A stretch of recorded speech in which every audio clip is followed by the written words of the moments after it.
President Gonzalez, we are live streaming. Thank you. Welcome to the Board of Education meeting. I call this meeting to order.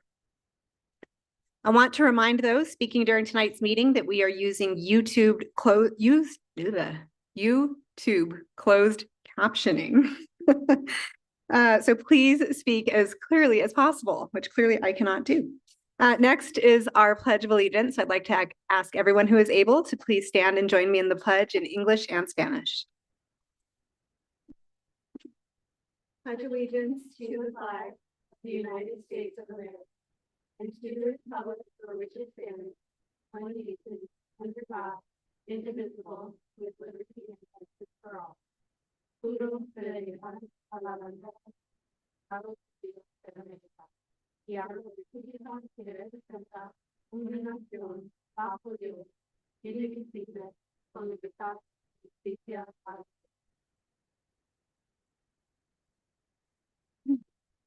Next on the agenda is our acknowledgement of tribal lands. We gratefully acknowledge the Native peoples on whose homelands we gather, as well as the diverse and vibrant Native communities who make their home here today. Next is our moment of silence for those who have given their lives in service to the country.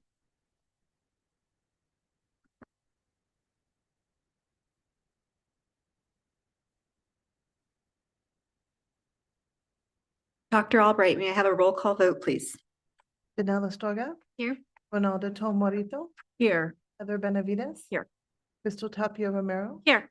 Josefina Dominguez. Here. Courtney Jackson. Here. Danielle Gonzalez. Here. Next is agenda item 2.1 to consider adoption of the October 2nd, 2024 Board of Education meeting agenda. I'd like to remind board members that per the APS Board of Education Governance Manual, they can ask for an item to be removed from the consent agenda before the meeting agenda is posted, but not during the meeting. Is there a motion to approve the agenda? I move to approve adoption of the October 2nd Board of Education meeting agenda. This is Crystal. I'll second. Thank you. We have a motion from member Dominguez and a second from member Tapia Romero. Dr. Albright, can we have a roll call vote, please? Janelle Astorga. Yes. Ronaldo Tomorito. Yes. Heather Benavides. Yes. Crystal Tapia Romero. Yes. Josefina Dominguez. Yes. Courtney Jackson. Yes. Danielle Gonzalez. Yes. Next is minutes approval. Can we have a motion to consider approval of the minutes from the Board of Education meeting on September 18th, 2024? I move that we approve the minutes from the Board of Education meeting held on September 18th, 2024. This is Board Member Benavides. I'll second. This is Board Member Dominguez. Thank you. Dr. Albright, can we have a roll call vote, please? Janelle Astorga. Yes. Ronaldo Tomorito. Yes. Heather Benavides. Yes. Crystal Tapia Romero. Yes. Josefina Dominguez. Yes. Courtney Jackson. Yes. Danielle Gonzalez. Yes. Our next item is public forum. Secretary Astorga, will you please share the instructions for public forum? Thank you. Welcome to our public forum guests. When you signed up to speak, you were asked to review rules and expectations, which our presiding officer will enforce. The New Mexico Open Meetings Act requires that our agenda specify in advance the items that will be discussed and voted on during the meeting. Therefore, public forum is not a dialogue amongst speakers and board members, but rather a chance to hear from our community. We will call participants to speak in the order they signed up, whether in person or virtual. Those here with us tonight will be asked to come to the microphone at the back of the room when their name is called. Online guests will stay in a virtual waiting room until it is their turn to speak. We have set aside 45 minutes for public forum. If there are 22 or fewer speakers, you will each have 2 minutes to speak. Otherwise, you will have 1 minute. Tonight, we have 11 speakers, all in person. Once your time is up, you will be asked to quickly wrap up. If you feel unable to convey your message, you may email boarded@aps.edu. In addition, for those of you here tonight, a representative from our service center is here to assist you. Mr. Gonzalez, please introduce the speakers. Thank you, Board Member Astorga. Our first two speakers, number one will be Dr. Sinello, and our second speaker will be Jacinda Matthews. Dr. Sinello, you have 2 minutes once you begin speaking.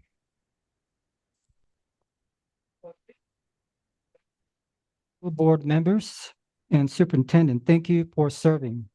I am a doctor, minister, and also a master's level athlete and official. First of all, you all have the authority to keep boys out of girls' locker rooms and girls' sports. And secondly, I have a letter I'd like to read to you. from a very prominent person here. Dr. C, dear Dr. C, defending the health and well-being of our children is at the core of who I am. It is Children's Health Defense Mission. It's probably why you support CHD too. I took leave from CHD last year to run for president because no one on the national stage was talking about the chronic disease epidemic. I'm encouraged that my candidacy brought this issue to the forefront of the national debate. This generation of children is the sickest in history, if not in the world. When my uncle John F. Kennedy was president, only 6% of children had a chronic health condition. Today, that number is over 60%. Rates of autoimmune disease, diabetes, ADD and ADHD, autism, obesity, asthma, food allergies, and other chronic health conditions have skyrocketed. CHD is the leading in the fight to uncover the truth that the agencies that are supposed to protect our health are really just protecting corporate profits. And that's why our kids and all of us are getting sicker and sicker and sometimes death. Big government and big pharma are hiding so much corruption, but when we try to expose the truth, big tech colludes with big government to censor us. CHD's legal and science teams and CHD TV and the Defender work tirelessly to expose the lies and demand the truth. In gratitude, Robert F. Kennedy Jr., Chairman of the Children's Health Defense. That said, did you know all the toxic preservative and additives are banned in most countries in Europe, except the United States of America? Would you allow those toxic mpox, bird flu shots be injected to our children? Mr. Snell, Consider that. May God bless you and APS. Thank you. thank you, sir. Our next speaker is, I believe it's Jacinda Matthews. Jacinda Matthews. Okay, Jacinda Matthews, you have 2 minutes once you begin speaking. Thank you. Dear members of the school board, thank you for the opportunity to speak today. I stand before you as a concerned parent of a 7-year-old Osuna Elementary School student. I was presented with a letter and less than 1 week notice of a gender identity discussion in my child's classroom. As a full-time student, employee, and a single mom, this is more than unacceptable. Not only the content, but the lack of option to opt my child out of the talk. While I deeply value education and understand its critical role in our children's development, I have serious reservations about the current curriculum, particularly regarding the topic of gender identity for young children. As a Christian, I've been told I cannot push my ideologies on other students. How is this different? As a state, we rank 51st in education, and I believe, we need to prioritize foundational skills, reading, writing, math, and science before introducing complex social concepts. At this age, children are still learning about themselves and the world around them. Introducing discussions on gender identity can be confusing and may distract from essential academic learning. These discussions are absolutely out of the purview of public education.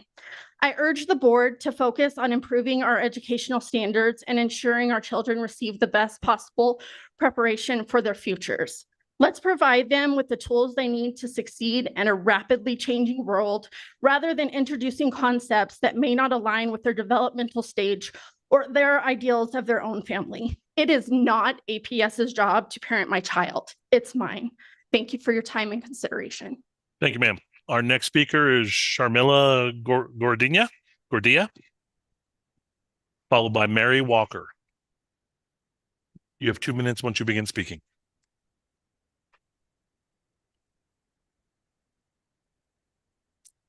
Good evening, Madam President, Superintendent Blakey, and fellow board members and APS administrators. My name is Sharmila Guradia. I am a former APS student and a mom of 2 APS students, a teacher at La Cueva High School, and a member of the APS African American Advisory Council. The council's mission is to improve the quality of education for Black students and to create an environment that fosters a sense of belonging and pride in oneself. I come before you today to request that ethnic studies be offered at every APS high school, either as a mandatory class for graduation, included as a course that will meet one of the discretionary units, or at the very least, waive class size requirements for it to be taught and to promote the class. Ethnic studies is aligned to APS's Goal 4, which includes helping our students develop a mindset that is open and respectful of diverse perspectives. promotes a sense of belonging, builds compassion and connection with others by learning about and understanding not only what makes each of us unique, but what makes us so similar to one another. The lessons and activities in an ethnic studies class creates community by strengthening the bonds between peers and with adults through those shared class experiences. This in turn fosters resilience, self-regulation, self-efficacy, and social awareness, skills and mindsets necessary for life success and the cornerstones of Goal 4. The cultivation of such will translate into increased attendance rates, improved academic performance, and higher graduation rates for marginalized students, because they feel a sense of belonging at school and supported by their peers and teachers. According to the 2022-23 BEA report, only 69% of African-American students graduate in comparison to their Caucasians at 79% and Hispanic 76% peers. African-American students have the lowest graduation rates in the state of New Mexico, aside from students with disabilities at 67%. In Albuquerque, the percentage is even lower. That same year, only 59% graduated in comparison to the 75% of all students. Ma'am, I have to stop you there. You're going over your 2 minutes. Can you wrap up in one quick sentence? Okay. So supporting ethnic studies can provide these supports by teaching the next generation to understand an individual's or a group's unique situation, to advocate for and care about them. It can help our students recognize our shared humanity. Thank you. Thank you, ma'am. Our next speaker is Mary Walker, followed by Dr. Harold Bailey. First, Yeah. I want to thank each one of you for being here today and being on the APS school board, serving our community. Did you ever make a decision based on not enough information, but at the same time, everyone around you whom you trust tell you sincerely it will all work out for the best? That it's the answer to all of your emotional and mental anguish? My name is Mary Walker Herrera. I'm a special education EA at an APS elementary school. I'm an EA in a severe needs classroom. Before becoming an EA, I was a substitute teacher for 5 years. During those 5 years, I substitute taught all over Albuquerque in elementary, middle schools, and high schools, both public and charter. In recent times, the topic of questions about gender and the option of gender transitions has come into our lives, every age being affected, especially the young elementary and middle school age groups. I have presented to each of you a book, D-Trans by Mary Margaret Olahan. In the book, detransitioners are interviewed and each tells their story of transitioning from one gender to another and then deciding to reverse that process to go back to their original gender. They all make warning statements that transitioning from your original gender to the opposite does not cure you of your hurts and anxieties nor suicidal tendencies. We all need to know as much as possible when making decisions. D-Trans is a position that has emerged from testimonies and stories from young voices that need to be heard. As board members, your listening and reading about D-Trans stories can impact your decision-making on policies involving transgenderism for children at the elementary and middle school, as well as high school levels in the public school system in Albuquerque, New Mexico. In closing, I want to thank you for your time and attention to detransitioning, reversing a decision made on a lack of information that has negative lifelong implications. Thank you. Our next speaker is Dr. Harold Bailey, followed by, looks like, Anya Taya. Anya Taya. Madam Superintendent, distinguished board members, I'm Harold Bailey. I'm a product of APS. I'm a former special education teacher within the APS system for over 12 years. I'm also president of the Albuquerque branch of the NAACP. However, I'm here tonight to express my concerns for the African American Advisory Committee in regards to the recruitment of additional African American teachers, in particular Black male teachers. I think that the students within APS need positive role models, and Black teachers can be positive role models. When I was going to school back in APS, back in the day, I did not have Black male teachers. Matter of fact, I didn't have any Black male teachers. only in elementary school. So, but I came out all right. So, I mean, Black male teachers can be positive role models, not only for Black students, but for all students. I think that we need to, I had this conversation with Madam Superintendent regards to recruitment of Black teachers at the historical Black colleges and universities. We had a very productive meeting. So I'd like to express my concerns in regards to the board. Hopefully we can do something about that. We can implement initiatives to bring more Black teachers to the APS system.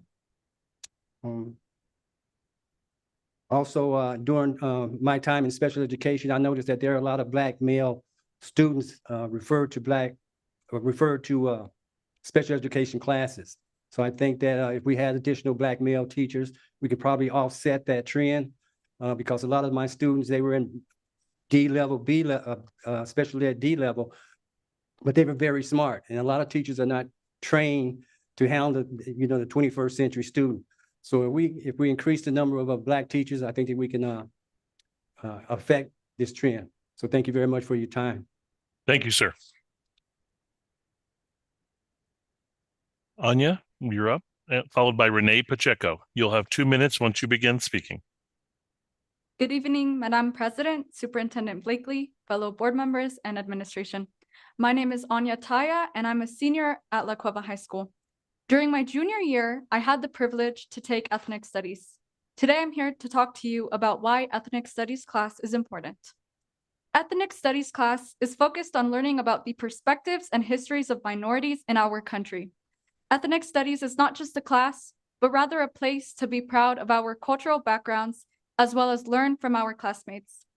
During ethnic studies, my classmates and I were provided a place to share our opinions on current events affecting ethnic groups and have open discussions without judgment. Our classroom became a place of acceptance and knowledge, thanks to our teacher, Ms. G. As predicted from the 2020 census, America as a nation is becoming more diverse, which is why we must teach our communities about the different beliefs and cultures in our community. As Ralph Waldo Emerson once said, ignorance leads to fear. Ethnic studies dispels ignorance and replaces it with knowledge and understanding. Without the understanding of different cultures and the history of ethnic groups in the United States, racial and ethnic motivated violence will persist, restricting legislation towards certain minority groups such as the LGBTQ community will continue to be ratified. As a community, we need to understand how the system affects various individuals so that we can create an equal playing field for everyone in this district. Thank you. Thank you, ma'am. Our next speaker is Renee Pacheco, followed by Mercedes Igby. You have 2 minutes once you begin speaking. Good evening, board members. I am a mom of two seventh graders. I have taken them out of APS and put them in a private school because you are not doing your job. If you were doing your job, my children would be safe. Boys would not be allowed in the girls' bathroom or their locker room. Teachers would be treated with respect. They could tell the students no. They could discipline them. This would keep them safe. How many guns do we need to confiscate? How many lives taken? In 2023, the Albuquerque Journal reported that schools have seen more guns this year than any other year in APS. There is supposed to be protection in our schools. Benny, a 6th grader at Washington Middle School, was killed by an 8th grader with a gun. APS has not called APD to trace the guns. What is being done this year? From talking to teachers and administrative from different schools, they have told me that at least 5 guns have been confiscated. How many more have they not heard about? How many more have not been reported? See something, say something is the motto. But what is that going to do when students are bringing guns because they are afraid? I also want to reiterate the guidance counselors and the bus drivers report from the last meeting. This is sad that you are allowing this to be your legacy. Under you, while your time could be made making more of a difference. I pray that you hear these words, that it affects you. I pray for the teachers that they keep speaking out. I pray for the children that they are safe. I pray for the moms and dads that they realize what is going on and they speak up.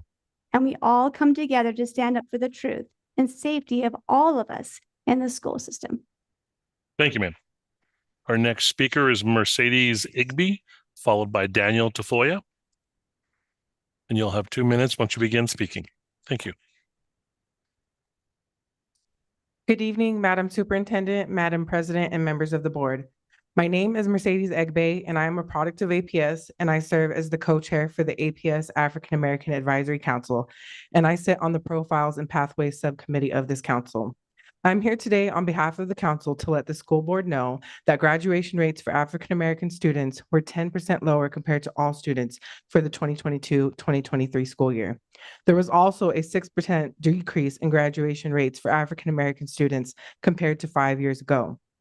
We believe the school board should be greatly concerned about the fact that African American students are graduating at a much lower rate compared to their non-African American peers. We would like to see the school board have a sense of urgency about creating targeted, culturally relevant opportunities and adequate supports to ensure that graduation rates for African American students are greatly improved this school year and that they have sufficient resources to succeed in post-secondary pathways. Thank you for allowing me the opportunity to speak to you tonight, and I look forward to seeing what you all put into action to address this concern. Thank you, ma'am. Our next speaker is Daniel Tafoya, followed by Kimberly Arrington Woodley.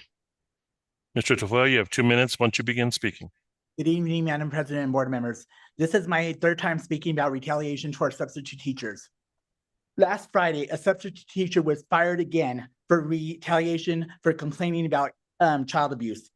I was let go for filing a police report. The police report was even done wrong. I have contacted APS staff members and I'm being told no one sending me somewhere to another person that is none of my business. I can't get involved. Go to Cali, go do this. It's sad that our substitutes are being retaliated against for reporting child abuse.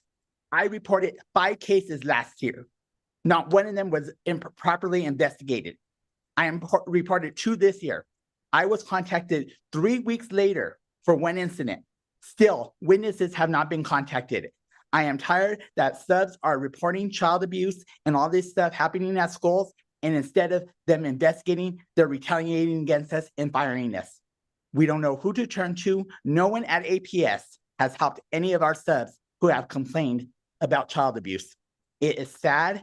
It's sad that I have reported and come here 3 times and spoken about this, and to hear that it's still continuing.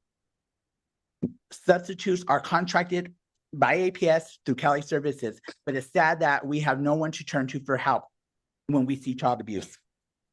And it's sad that teachers are being abused, bus drivers are being abused, and it seems like nothing's being done. If we can't protect the staff, how could our staff protect the students? That's all I have to say. Thank you, guys. Thank you, sir. Our next speaker is Kimberly Arrington Woodley, and followed by Miriam Al-Qaidi. You'll have 2 minutes once you begin speaking. Good evening, Madam President and our distinguished board and Superintendent Dr. Blakey. My name is Kimberly Arrington Woodley. I'm here tonight as a member of the APS African American Advisory Council. I am a mother of past APS graduates and a grandmother of a current APS student. I believe that our children are our future in today's world, and they need the skills to navigate successfully. Imagine a world where our schools are safer because children use skills to mediate and negotiate problems instead of bringing guns to school.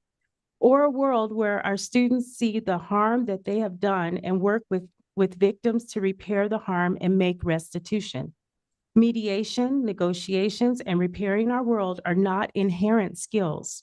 Our children, like adults in their community, have to be taught.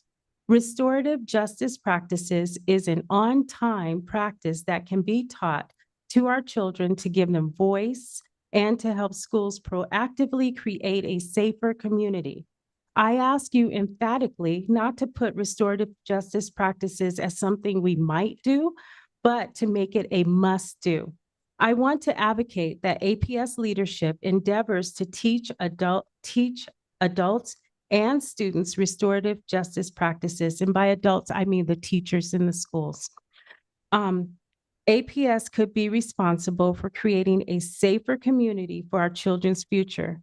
Please make restorative justice practices the way we do business at APS immediately. The lives of our children are endangered. Thank you. And Thanks. I have to do full disclosure. I am a retired principal and an educator. Even today, I educate. I'm a teacher. Thank you. Thank you, ma'am. And our last speaker is Miriam Al-Kadi. You have 2 minutes once you begin speaking, ma'am. Good evening, Madam President, Superintendent Blakey, and distinguished board members. My name is Miriam Al-Kadi, and I currently attend La Cueva High School as a junior. I serve as president of the Black Student Union, a co-founder of the Muslim Student Association, and as a Black, Muslim, Arab, hijabi woman, I have seen firsthand how misunderstanding and ignorance can shape the experiences of students like me, especially when it comes to history, culture, and religion. I'm here to advocate for the inclusion of ethnic studies as a course in every single APS high school. This course is vital, not just for students of color, but for all students in general. It brings to light histories and perspectives that are too often left out of traditional curriculums. For students like me, the lack of cultural education in schools leaves us constantly having to explain our traditions, our beliefs, our identities, while dealing with misconceptions and stereotypes. I cannot tell you how often my classmates assume that my background is limited to the image they see on social media.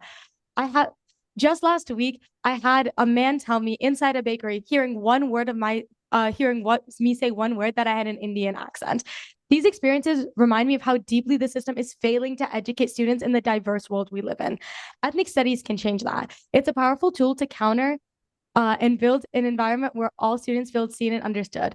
By learning about histories and cultures of people from different backgrounds, whether Black, Indigenous, Latin, Asian, Arab, or otherwise, students can begin to connect with experiences and different from their own, and that's where the true learning happens. The inclusion of ethnic studies would also align perfectly with APS's broader goals, particularly Goal 4, which speaks to foster an open and respectful mindset, promoting belonging and cultivating empathy and understanding. Students perform better academically when they feel like their identities are understood and respected.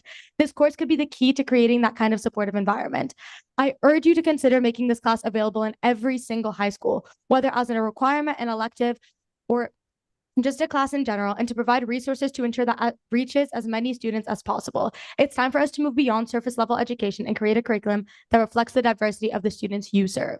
Thank you. Thank you, ma'am. Board President Gonzalez and board members, that completes public forum. Thank you, Mr. Gonzalez. Next on our agenda is agenda item 5.1, which includes all of our student outcomes focused governance issues. We will consider acceptance of the progress monitoring report for Goal 1, interim Goal 1.1 and 1.2 related to early literacy. Our facilitator for this portion of the agenda will be Board Member Tapia Romero, and our presenters will be Dr. Gabriela Duran Blakey, Superintendent, Dr. Antonio Gonzalez, Deputy Superintendent of Leadership and Learning, and Sherry Jett, our Chief Academic Officer. Member Tapia Romero, you have the floor. Thank you.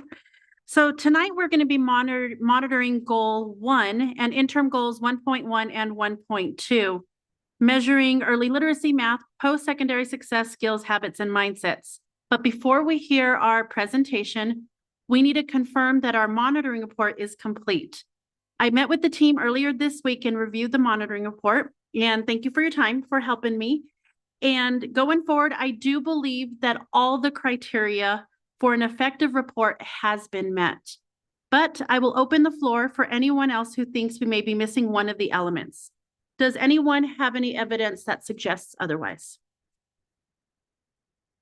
No. Excellent. I see none. So since everyone agrees that we have actually met the required elements and they're present, we will turn the floor over to the superintendent for the presentation. Thank you, Board Member Tapia Romero, members of the board.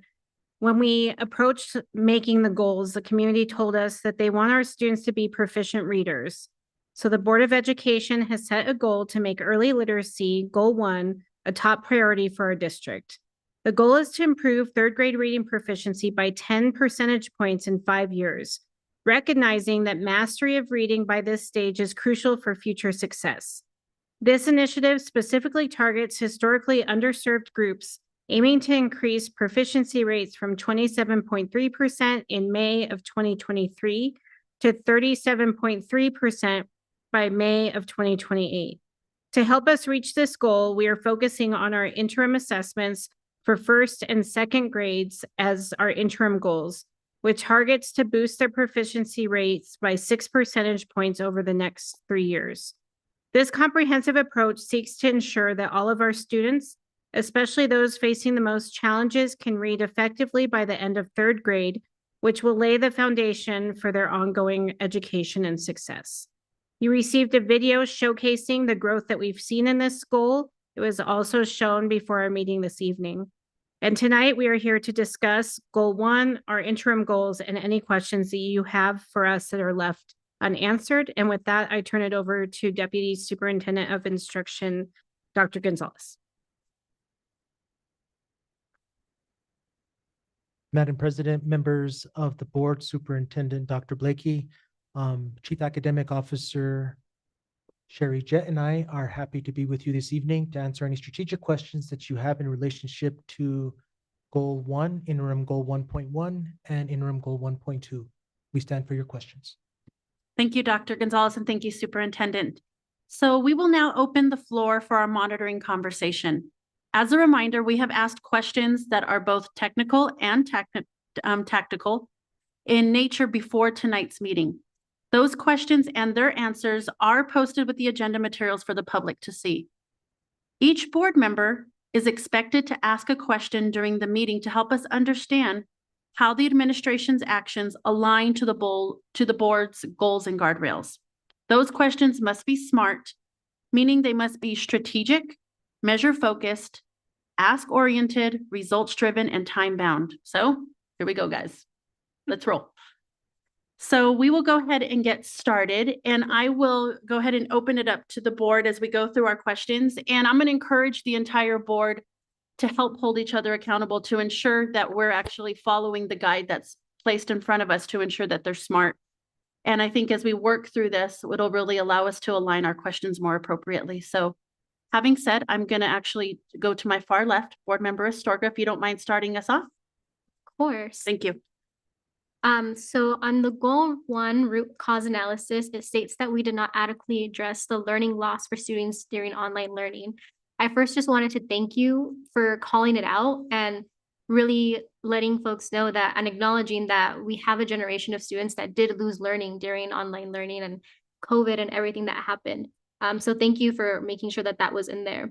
And my question is that now that we know there is this gap, what is your strategy to track the outcomes of students who are affected by this loss of learning in order to ensure that we are preparing them and challenging them as they move up grades? Madam President, members of the board, Member Astorga, Superintendent Dr. Blakey, thank you for your question. I do think one of the perhaps unintended consequences of the progress monitoring journey is that we are able to identify work that lies within the goal and beyond the goal. And one of the things that we recognize is that while we are monitoring the third grade students from last year who are now our fourth grade students, there's work to do beyond this as we anticipate and set them up for success in relationship to the goals that lie in middle school and beyond. So thank you for recognizing that honest assessment in our root cause analysis in falling short on Goal 1. In relationship to some strategic measures moving forward is summarized, I think, in the word specificity. We need to be really specific. And we need to be specific with our special education students, for example. And how do we look at progress toward goals every single grading period to make sure that when our students, our special education students, are achieving, how do we help them and accelerate beyond that? If they're not achieving, how do we get back to the IEP table to assist them and ensure that the plan that we have in place is indeed the right plan? For our ELL students, What do we do systemically? And how do we correlate data points, for example? We know that we have an important measure with our interim assessment and iStation and access, but we also, iStation and NAMASA, but we also have access. And how do we triangulate those data points to build a plan for our ELL learners to achieve in very intentional ways? So we know that we have a strategy in place, and that's great. And I believe in the strategy that we have in place. But what this strategy calls us to action on is being specific and specific by student. Yeah, thank you. And I do agree that during the progress monitoring, it'll be really great to see, since we know who those students were that lost that learning during 2020, we can see that growth through progress monitoring. So I wanted to just call that out and thank you for your work. And I do have another question, but it's for interim. Do you want me to wait? No, go ahead. You could proceed. Awesome. So on page 5, interim goal 1.1, you mentioned that teachers are receiving letters training as one of your strategies to improve early literacy. Have we seen any barriers with this model for bilingual and ESL educators? And if so, are there other models that we are looking at for those specific educators? I can take that. Thank you for your question, Member Astorga, Board President Gonzalez, Dr. Blakey, members of the board. It's nice to be here to talk about the work. We, as we've implemented letters, and I won't say that I'm an expert in letters, but I've been learning a lot about it recently. It actually specifically addresses the needs of our emerging bilingual students, English language learners. Though I have to admit, I can't speak to it specifically. I do have an expert in the audience if Ms. Wheeler wanted to come forward to address it. But the letters, part of the reason that we have gone with that with the state, and they've talked about how important it is to work with our bilingual and emerging bilingual communities. And so the state decision to invest in letters and the subsequent rollout in APS has really been based in, we know that this science of reading is actually considering all of the different barriers that different students would bring. Awesome, thank you. And I probably will send this question out to Mrs. Wheeler. Yes, please. But one of the concerns that I do have with letters is if when we're getting trained in letters and it is in English, the way in Spanish, phonetics are different, right? So being able to teach the letters in English is different than teaching that in Spanish. So I'm wondering what the time constraints are for bilingual teachers and if they have enough time to be able to transition in that model. So just thinking about that, but thank you for your answer. Thank you. Thank you, Board Member Astorga. Board Member Benavides. Thank you. So my question is in relation to my clarifying question regarding the lost learning time of the now fourth graders. And thank you for sparking my creativity and interest in this, because I think Board Member Astorga asked a really good question about what's being done, what strategies are in place to ensure that these students get caught up to where they need to be. And I'm going to go further with that and say, what strategies are in place were this to happen again if we have another pandemic and there is remote learning? I think that that's something we haven't addressed, and it's really important to know. Madam President, members of the board, Superintendent, Dr. Blakey, that's a very good question, and one that we all hope we don't have to take on anytime soon. But what I will tell you is the work that we have done as a system to integrate technology into our practice in a meaningful way has been rather profound, and I think something APS should be proud of in terms of how quickly they turned this around. The integration of technology into the curriculum, doing classroom walkthroughs and seeing that, and how teachers have taken some of the lessons learned from online virtual education and incorporated it into their practice even now is something that is impressive. I will say that we have also had a couple of gems in our midst in terms of the work that we have done at Academy High School and how that high school has been able to give us some lessons learned and best practices to replicate system-wide. In terms of a strategy, we are also working to comprehensively look at the work that we do with our virtual high school. And we have a task force in place to look at that, to see how we are going to continue to incorporate virtual education at our K through 12 system. What does that mean post-pandemic?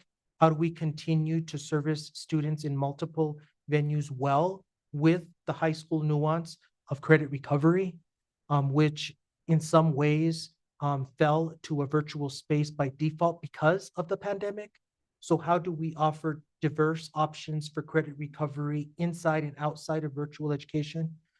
That is a question I think that it's fair to say we need to continue to ponder as we do build our plans. I think of our site safety plan, which incorporates different situations in terms of how we deal with circumstances that are challenging, including and not limited to a pandemic.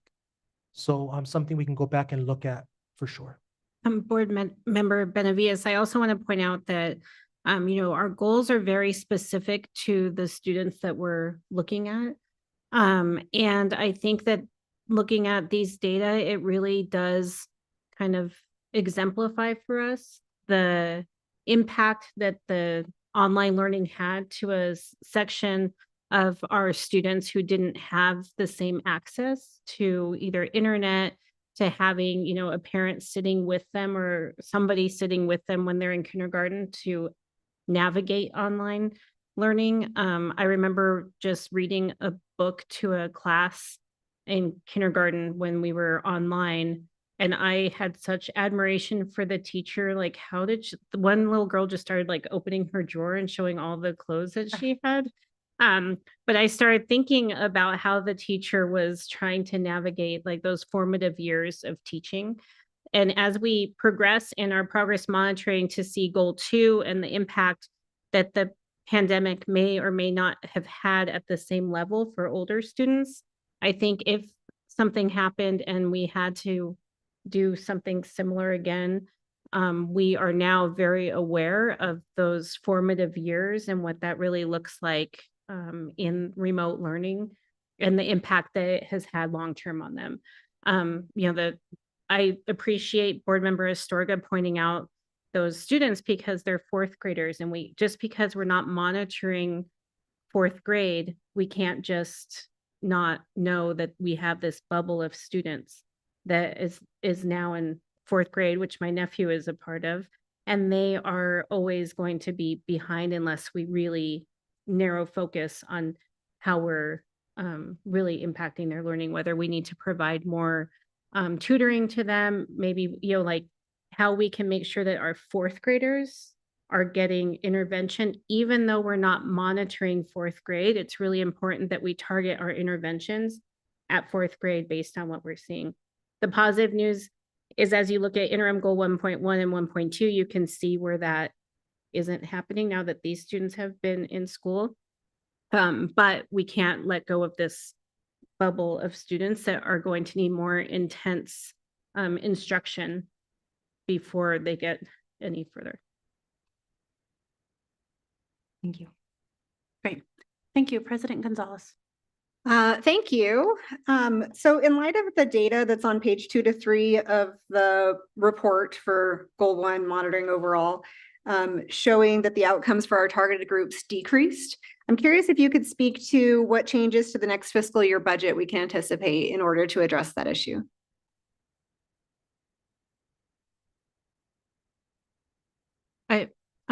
Board President Gonzalez, were you talking about the goal or the interim goals? The goal. So given that we've had a decrease overall and we're hearing about the strategies, what are implications for the budget? And one of the reasons I asked the question is because in goal 1, specifically, as we look at 3rd grade, I think a lot of it is what I just kind of alluded to as far as our groups of students who were not given the same access to online learning that we're seeing the impacts of. So when we talk about the budget, and I see Ms. Apodaca eagerly waiting to come to microphone, which is a great sign. I think that it is, how are we prioritizing the budget for fourth graders and fifth graders for next year? They're fourth grade now.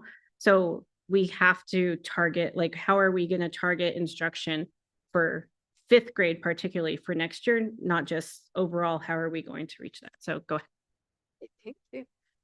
Board President, Board Member, Superintendent Blakey. So we have started strategically starting to plan the budget.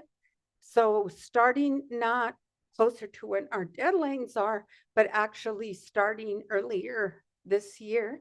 And we're working with the Deputy Superintendent, the Office of Federal Programs and State Programs, so we can see what is, not just what is needed, but how we can raid funds and how we can use funds more effectively and efficiently. Thank you. And Madam President, members of the board, Superintendent Dr. Blakey, I would like to elevate and just bring to life some of the work of the newly established federal and state programs office under the reorganization of Dr. Blakey.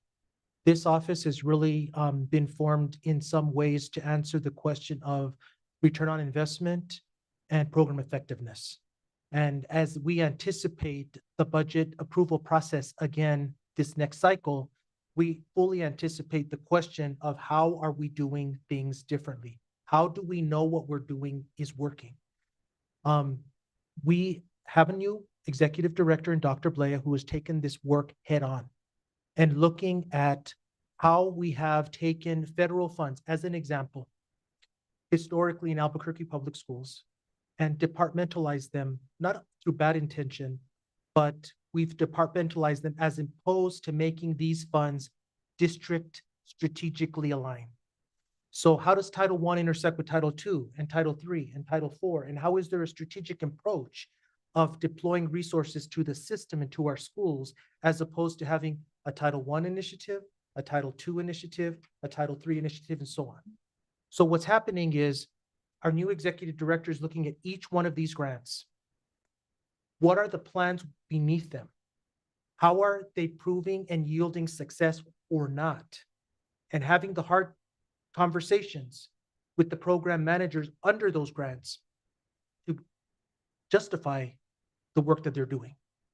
Then we align them within strategic conversations that we are having to the goals and the guardrails that we are set forth to work on.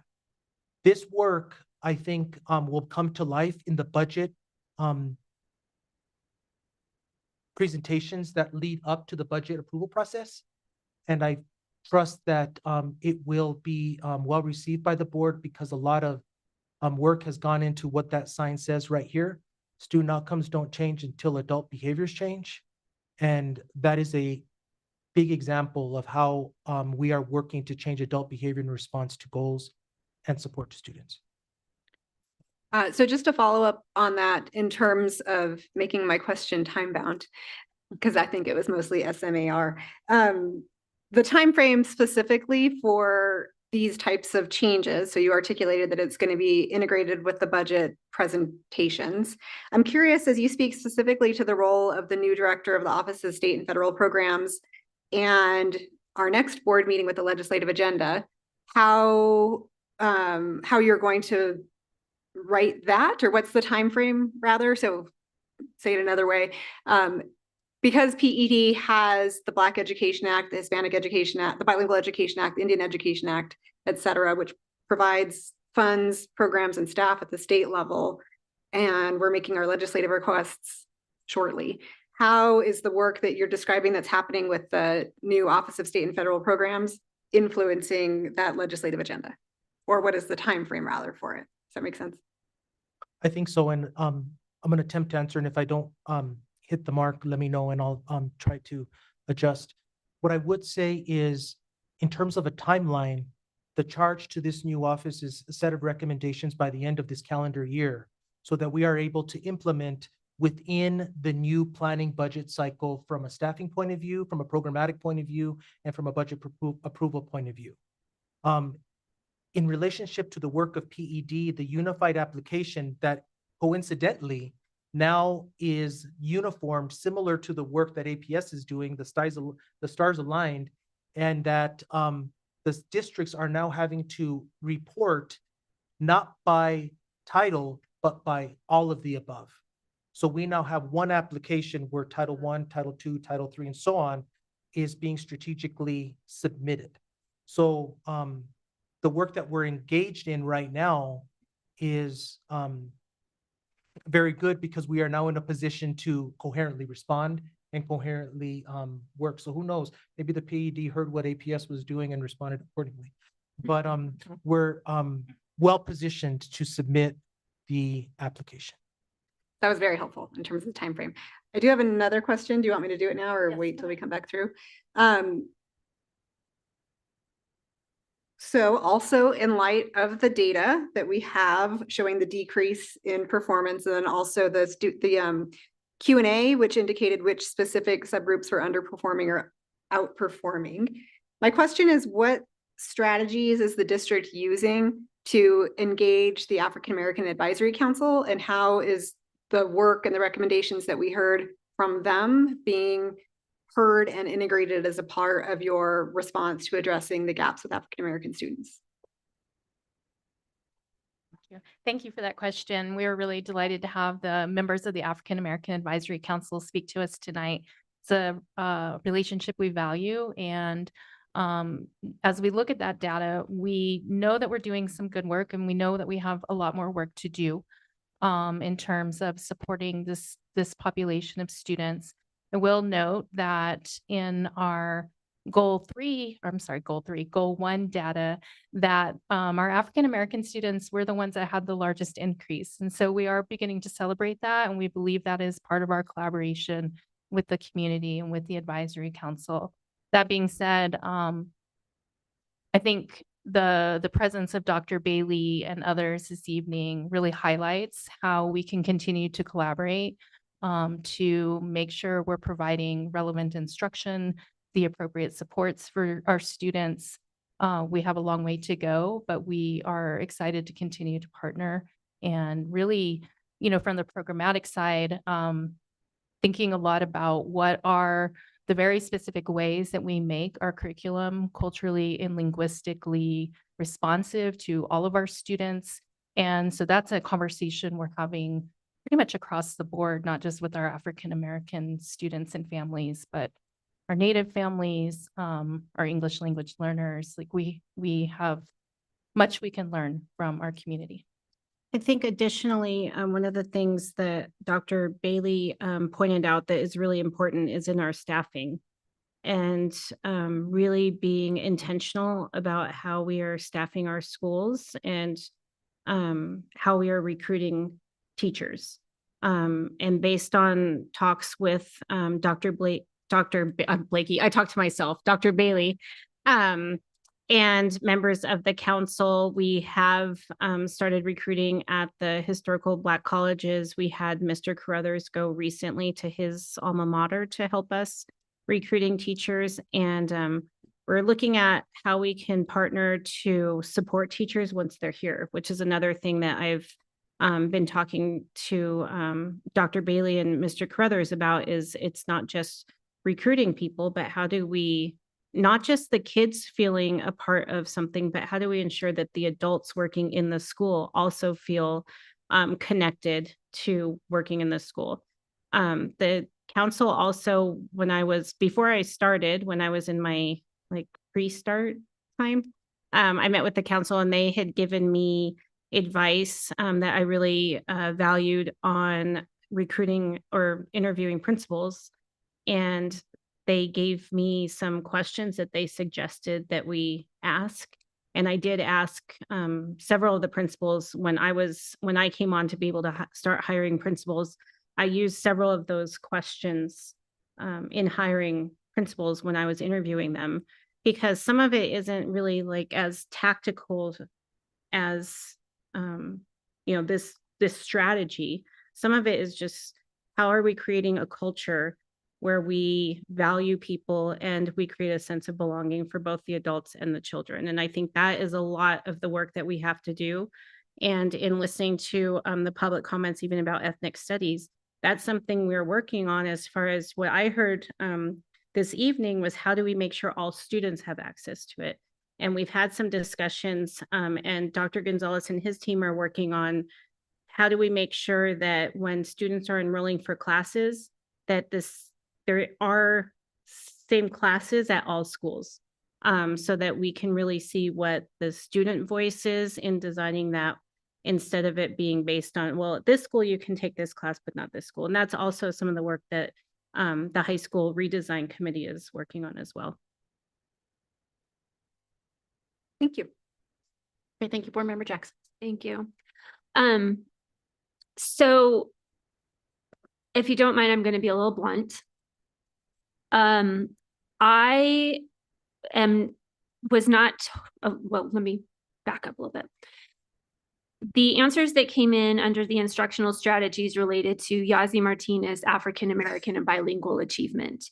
The question that was asked was related to the plan of action that has been developed.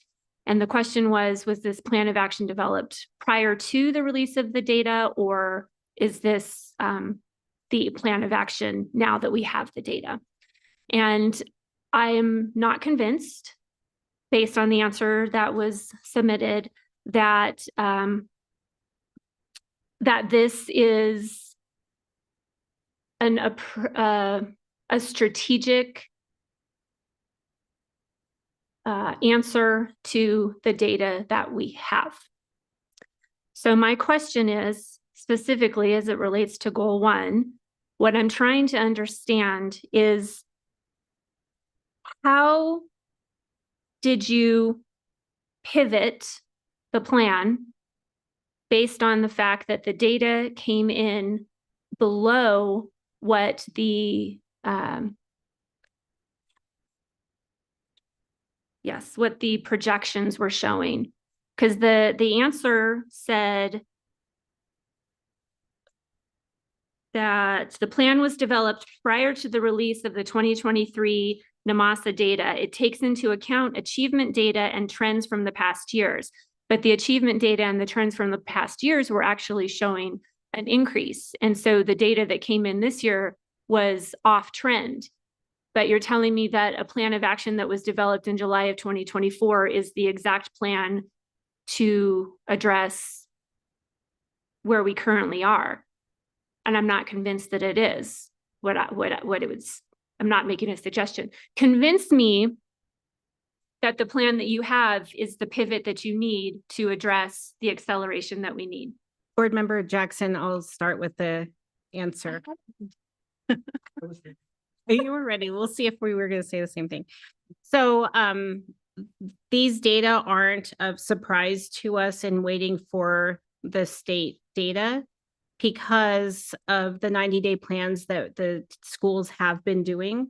So we have been able to see that we're not as surprised at the data that we saw for goal 1 based on the data that we had been looking at. So the interim goals are the short cycle assessments. And as you look at these data, you can see this bubble of time where there's this little group that is lower in average than the other groups. So even though they're growing, so I'll point out 2021, 2022, 10.7%, beginning of the year, 14%, 14.8% is their end.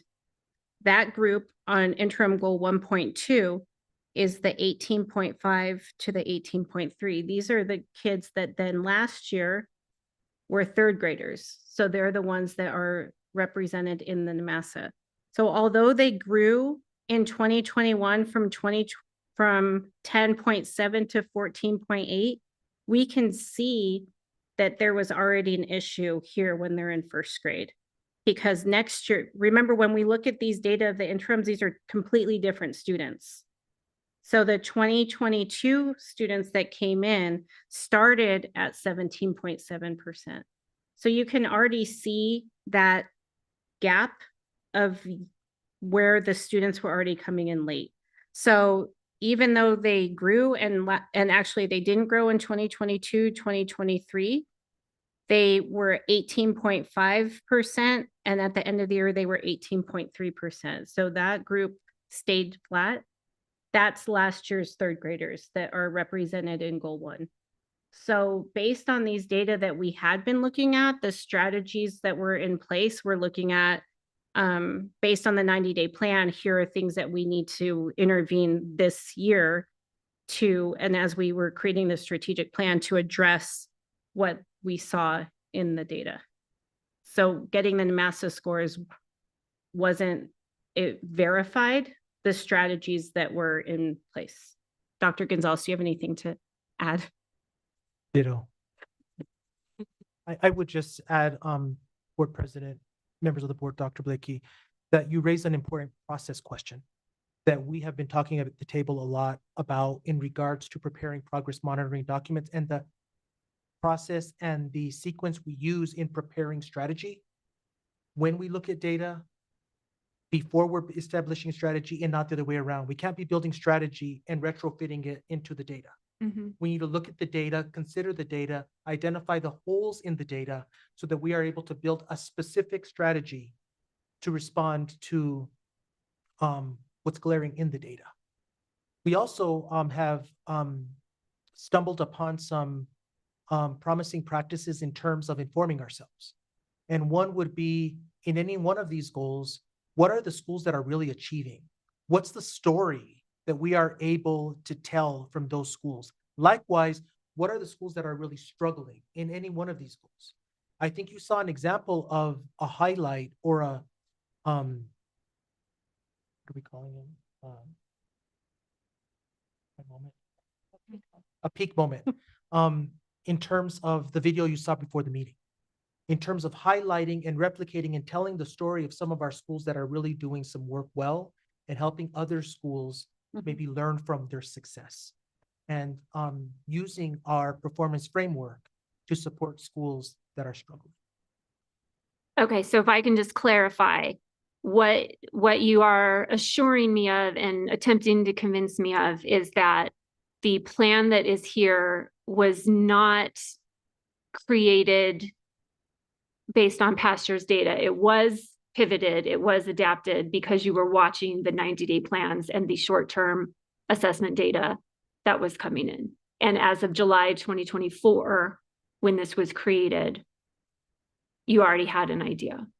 Correct. Okay. I'll be back. Thank you, Board Member Morita. Thank you for explaining also with our kids with disabilities and that the concern and how we want to pull up those particular areas of needs, especially pertaining to the IEP. And I do also want to commend you on the root cause for why our implemented reading and the comprehension levels are at a low. Just as Courtney was saying in this assurity piece, is what evidence do you have to support your certainty that you will continue to exceed interim goals 1.1 and 1.2 goals?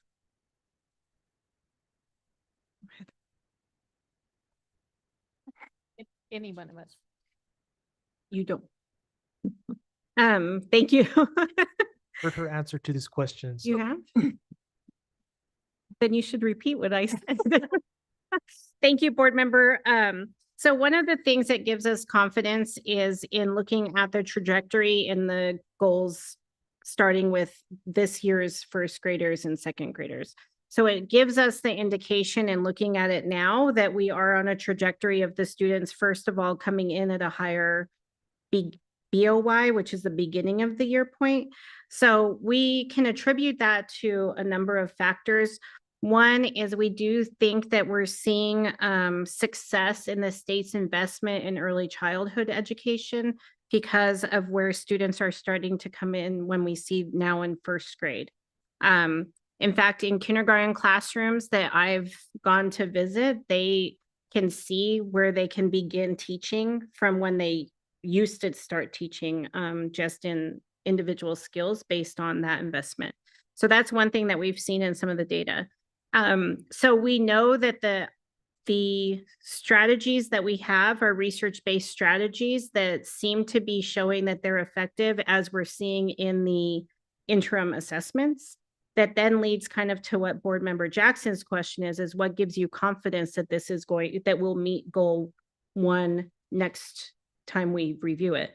So I have a high level of confidence that we will meet goal 1 in the next set based on the strategies we're using that are research-based and looking at where our kids, our second graders, were last year. So when we look at 1.2, the students this year that will be taking the NMASA are the students who were at the 26.3% at the end of last year, which means that they were already over our goal in our interim. And those are the students we'll be testing on NMASA this year in third grade. Thank you. Okay, Board Member Dominguez. Thank you. I just want to piggyback on Board Member Astorga's commentary about letters and just request that we also need to look at our international students. It's not just the Spanish speakers and Native American. Did you bring up Native American students? Board Member Tomorito, we need to look at all of them. So I just want to remind you, you have to refrain from giving. Yes. No. Okay. I'm just simply adding to the list.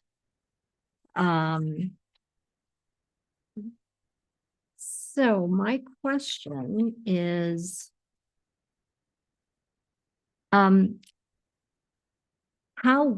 will or how does the district align resources currently to increase, and I'm referring to question 9, to the prediction here, to increase annually the percentage of grade 3 Yazzie-Martinez decision plus African-American students who score at the 80th percentile or above. And you may have answered this already. It just occurred to me. By the end of the year on iStation reading assessment. Is that from the Q&A? I don't have those. Yes, it was. So question number 9 says on page 4 in figure 1 of the goal 1 report under evaluation of current performance, the report states the projected performance of third grade students will increase to 26.6%. This is lower than the annual target for 2025. Did you adjust it downward based on the current data? If so, do you also project that APS will not be able to meet the overall goal of 37.3% by 2028? Why or why not? And in the answer, you state predictions are based on the most recently available scores. Annual targets were set when the goals were adopted. To meet the overall goal, the district will need to increase annually the percentage of grade 3 Yazzie-Martinez decision plus African-American students who score at the 80th percentile or above on iStation. So how do you plan to align your resources to get there, to meet your annual target now? In the current. Board Member Dominguez. So a little bit of that was what I had alluded to before, that it's a different subset. So it's behind, like, these numbers are humans, little human children. And so This 26.6 is based on 25.3% on that trajectory. However, what we know is that because we do interim assessments, which is why it's important to do them, we can tell that the actual children that are going to be tested are doing, I wouldn't say great, it's 26%, but they did higher in their iStation. Now, the 80% is alluding to the norm of the interim assessments grades the proficiency at 60% proficient or higher. The NMASA is an 80% proficiency. So that question is saying what we have to do is target students who are between the 60% and the 80% because New Mexico has a high pass proficiency to be able to count as proficient. So one strategy is through the 90-day plan that schools are looking at the students who are between, when they pull their iStation, they can see students that are between 60% and 80% proficient. Those students are the students who could be on the proficiency on the interim assessment, but when they take the NMASA, they're going to show that they were not proficient. So the first strategy is for schools to dig into the data to identify who are those students that are in the 60% to 80%.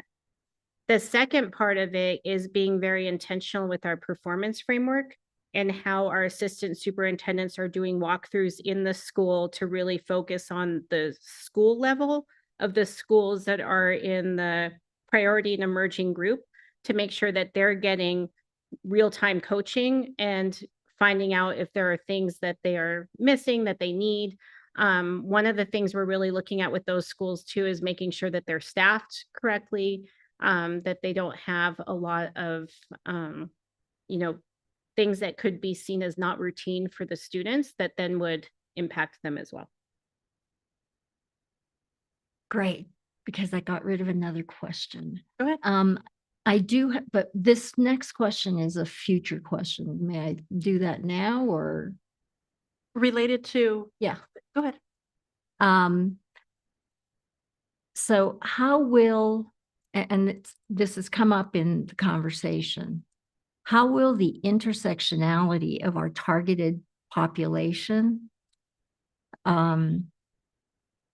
be part of the strategy for reporting data for goal 1 for any, or even goal 2, I guess, but we're focused on goal 1.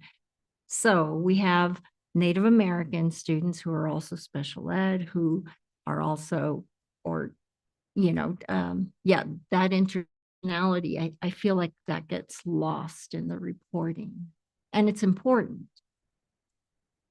So in the report that we currently give, they are, as the goal is written, they are all together. So you're saying, is there a way to see them by subgroup? So for clarification, I want to ensure, like the question itself, is it related to the report? Because you're talking about a special ed question, right? I just want to ensure that it's about our Martinez and Yazzie targeted population. And so what I'm saying, it gets murky here, and feel free to, Board Member Tomorito, because we've talked about this. You can have one student. Okay. Yeah, because I feel like that's a really great question. When we're desegregating the data, since it all is all lumped together, is there a plan to desegregate the intersectionalities that students have when we're looking at their performance? Madam President, members of the board, Superintendent Dr. Blakey, we were having this very conversation right before the board meeting. And I think what you're alluding to is the intersectionality of race and ethnicity and how it is reported and how you differentiate between how a student is reporting their race and how they also have an option to report their ethnicity, and how you look at the data. So I think it's more if there's a student who is Hispanic, but also in special education, they get lumped together as Martinez Yazzie. But is there data that says this student is both and this is their data? versus. So we have one student that crosses, checks off the box for all Martinez Yazzie categories. Like, Students that may be in 1, 2, even 3 or 4 different categories and looking. and how many of them? Form Yes. school 90-day plans. Yes. Based on those students and giving schools a more comprehensive or specific picture of who these students are in relationship to the student groups that we're monitoring is definitely something that we can take back and produce for the board and for schools. That is not a difficult ask at all. So bear with me because I think it is information that is needed, but I want to ensure that we're still staying aligned with the technical versus tactical. And I feel like we're drifting to the intersectionality be? Yeah, I think it's more of a strategy of how we're gonna see the data next time we come around. So I don't see it as being technical or tactical. It's more, do we have a plan or a strategy in place to identify students who may be in both subgroups that are inside of the Martinez Yazzie population? And also the numbers may be overstated because and high if we're looking at each category pertaining to the subgroups of Martinez and Yazzie. If we're only separating special ed students, ELL, special education, and low economically disadvantaged. If one child fits all categories and we're saying 1, but then we're reporting 4, how can we make sure that data is accurate? President Gonzalez, members of the board, superintendent, Dr. Blakey, we do have that information. It is on our visualization page currently. So schools do have access to it. However, we would be happy to produce the data to illustrate what the board is requesting. Should that be helpful in terms of next steps? And I wanted to just point out, I think Dr. Blakey, Superintendent Blakey said it in a really positive way, is we just don't want them to be counted multiple times, right? So then our data is off, like Board Member Tomorito said. So thank you for developing that for us. And hopefully that helped with your question, Board Member Dominguez. Yeah, it was a strategic question. Any other questions? That's it. Okay. So my question is related, page 6 on goal 1.1, where you mentioned the units of study.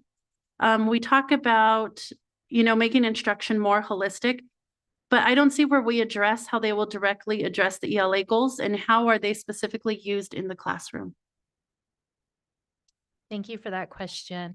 The units of study are being developed really to help us establish a scope and sequence of the progression of standards that are going to help a student be successful. And I agree in this high level overview that isn't really reflected.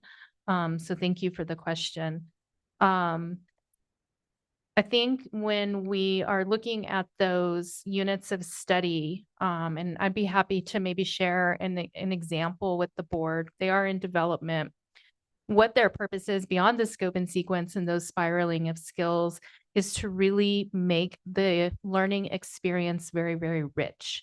And so we know, and it's sort of related to the conversation we've had around our English language learners, like all of our students who are coming potentially with an academic deficit, what are the multitudes of strategies that a teacher has in order to address those? So for example, we have an expectation in our elementary classrooms that there'll be hands-on learning, that we're going to get the multimodal kits off the shelf and we're going to put them in front of the children because we know that's really critical as a part of their brain development. So that's the sort of thing you would see reflected in the unit of study, is how those specific strategies, those teacher moves that we would see in the classroom impact the specific skill that we're addressing with the student.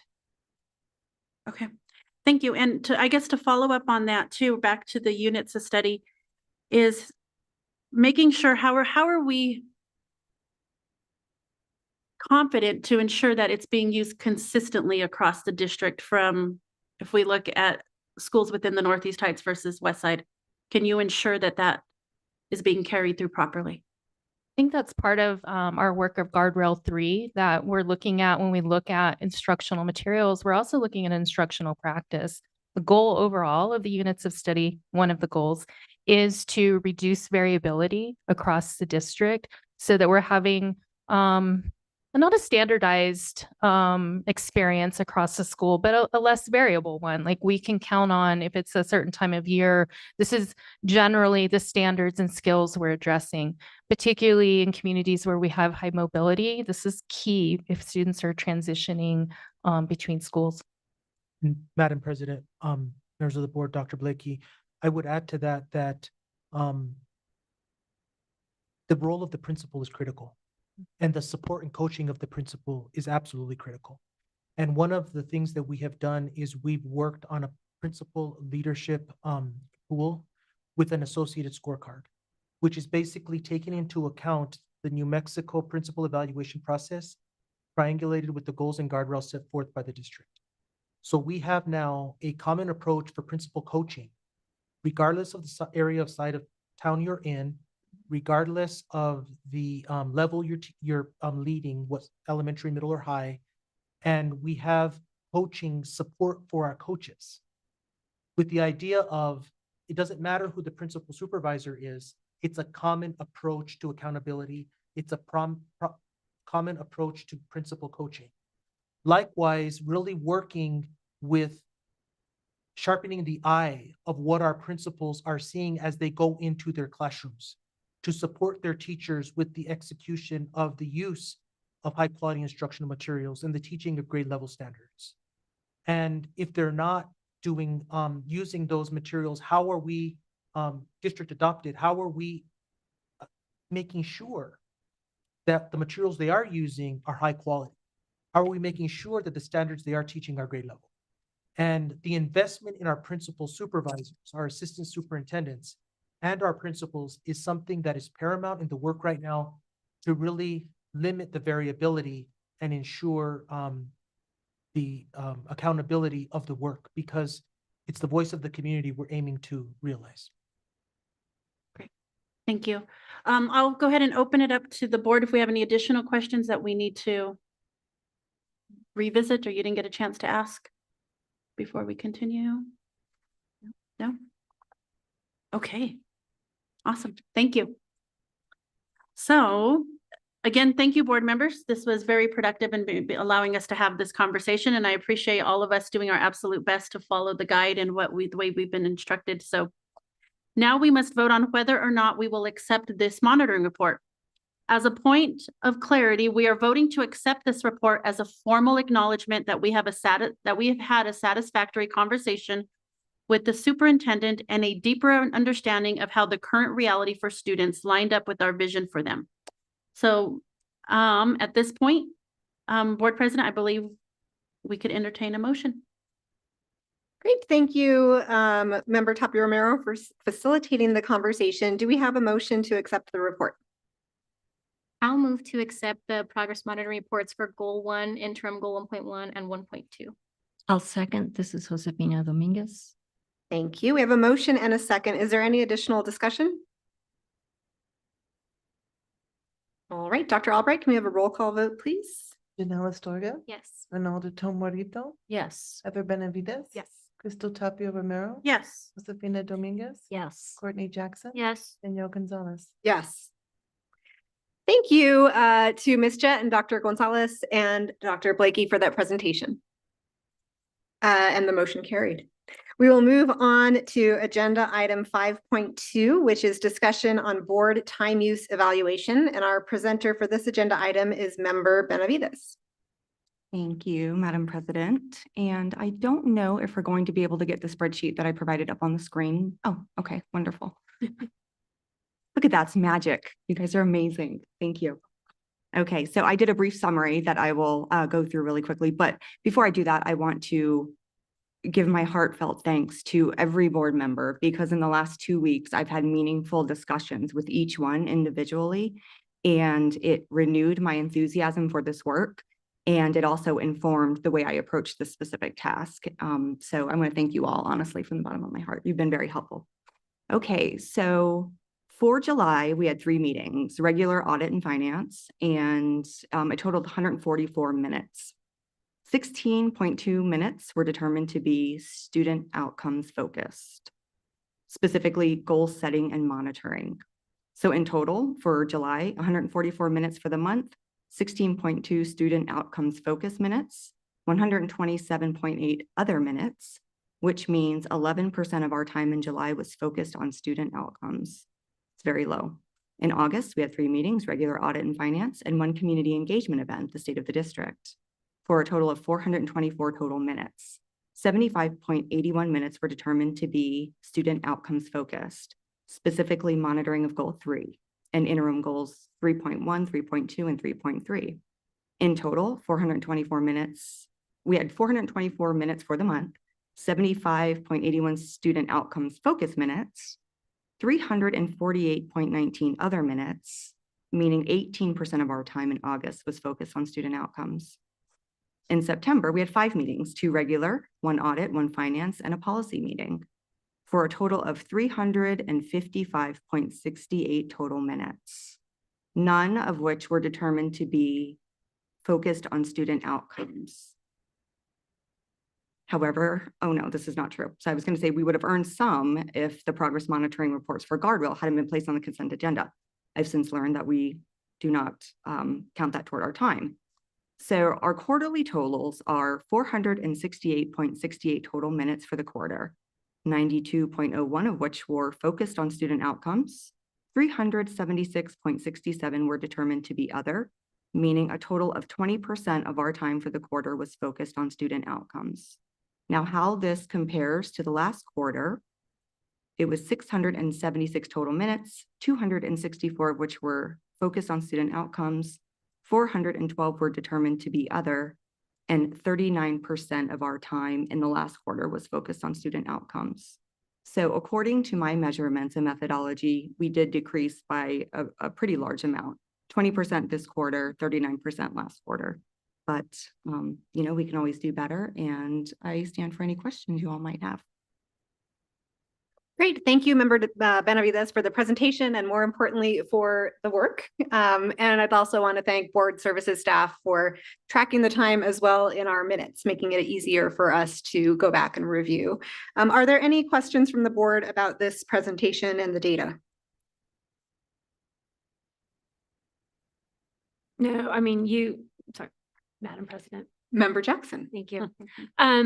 Yeah, you actually answered the question. I was going to say, what were we in the last quarter? And it's incredibly disheartening to see that we are at 20%, that we had a 50% decrease in our discussions of student outcomes focused governance. I guess not to put you on the spot, Member Benavides, but just anybody. From your analysis of this data, what was the biggest contributor to not maintaining our 39–40%?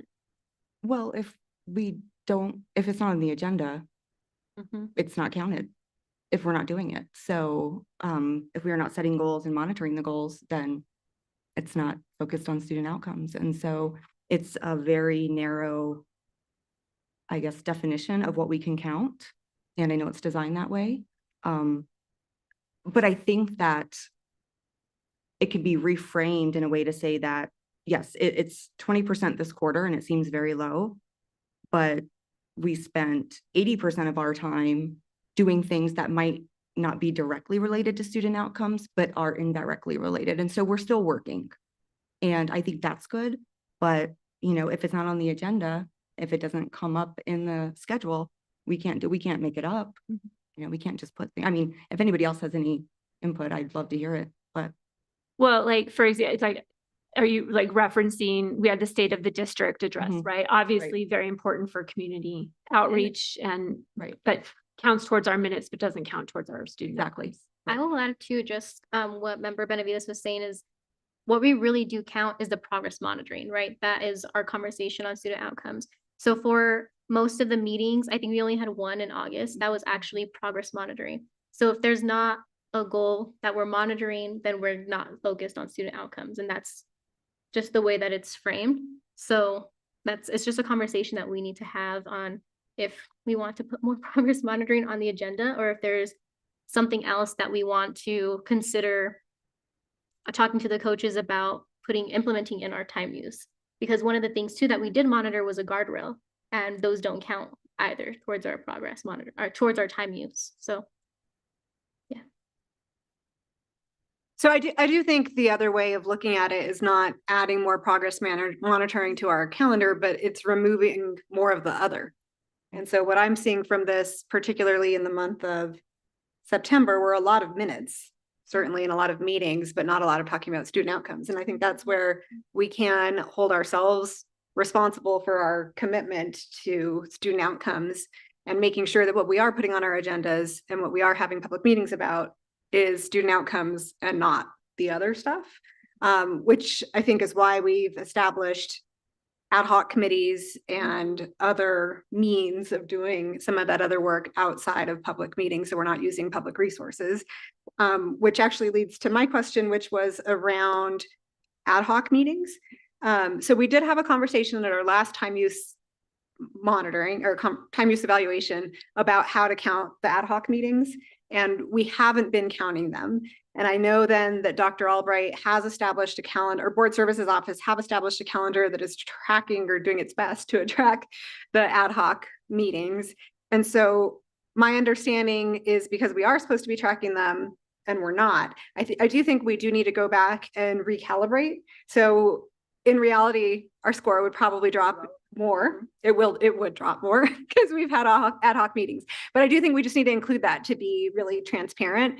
And so just in the interest of continuous improvement and learning and acknowledging that we're all learning through this, just would note that we will and we can go back and calibrate on that training. And so with Secretary Astorga being responsible for the time use, just asking that you connect with the coaches around that and we just figure out whether we need to tweak our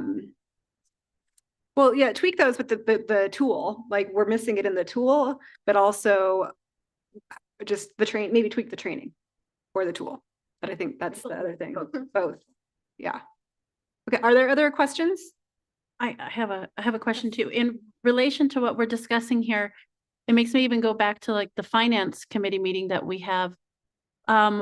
Because I feel like the finance team, Ms. Apodaca and her team have been really intentional about aligning it to a goal and how we are adjusting the budget to that. And it's like, it would be awesome to get credit knowing that they've made some adjustments to our budget and the presentation and what we're focusing on. And I don't know if that we could look at that in the future too, to get credit, even though I know our finance meetings are not long. no, I can definitely bring that up when I talk to the coaches about reevaluating the template. Well, I think, sorry, Madam President. Are there other questions or comments? Member Jackson, go ahead. You have the floor. Thank you. I think you make a good point, Member Tapia Romero, is that specifically around the finance, they've made a very intentional choice to make alignment, to be efficient, to bring things to the board that need to come to the board. And so when I kind of look at this, I see, like in September, the finance meeting was 23 minutes, right? It was efficient. It was on point. We got in, we got out because first of all, it's required, but we're doing business, but it's aligned. And then we have a policy meeting that's 182 minutes, right? And so I think, and then a regular board meeting that's 95 minutes. So like, where can we as a board really focus on those meetings that are like our responsibility within our realm of aptitude? Where can we really look at focusing so that when we're doing our business in public, we're being efficient and we're staying on task to what our goals and our guardrails are? So it's just a comment because Ms. Apodaca, I think there you are. Okay. You guys have done a really good job about we're aligned, we're efficient, and we're out. I do have one question. How would we measure budget alignment with the goals? How would we evaluate that? If, so you'll note, Based on a student outcome.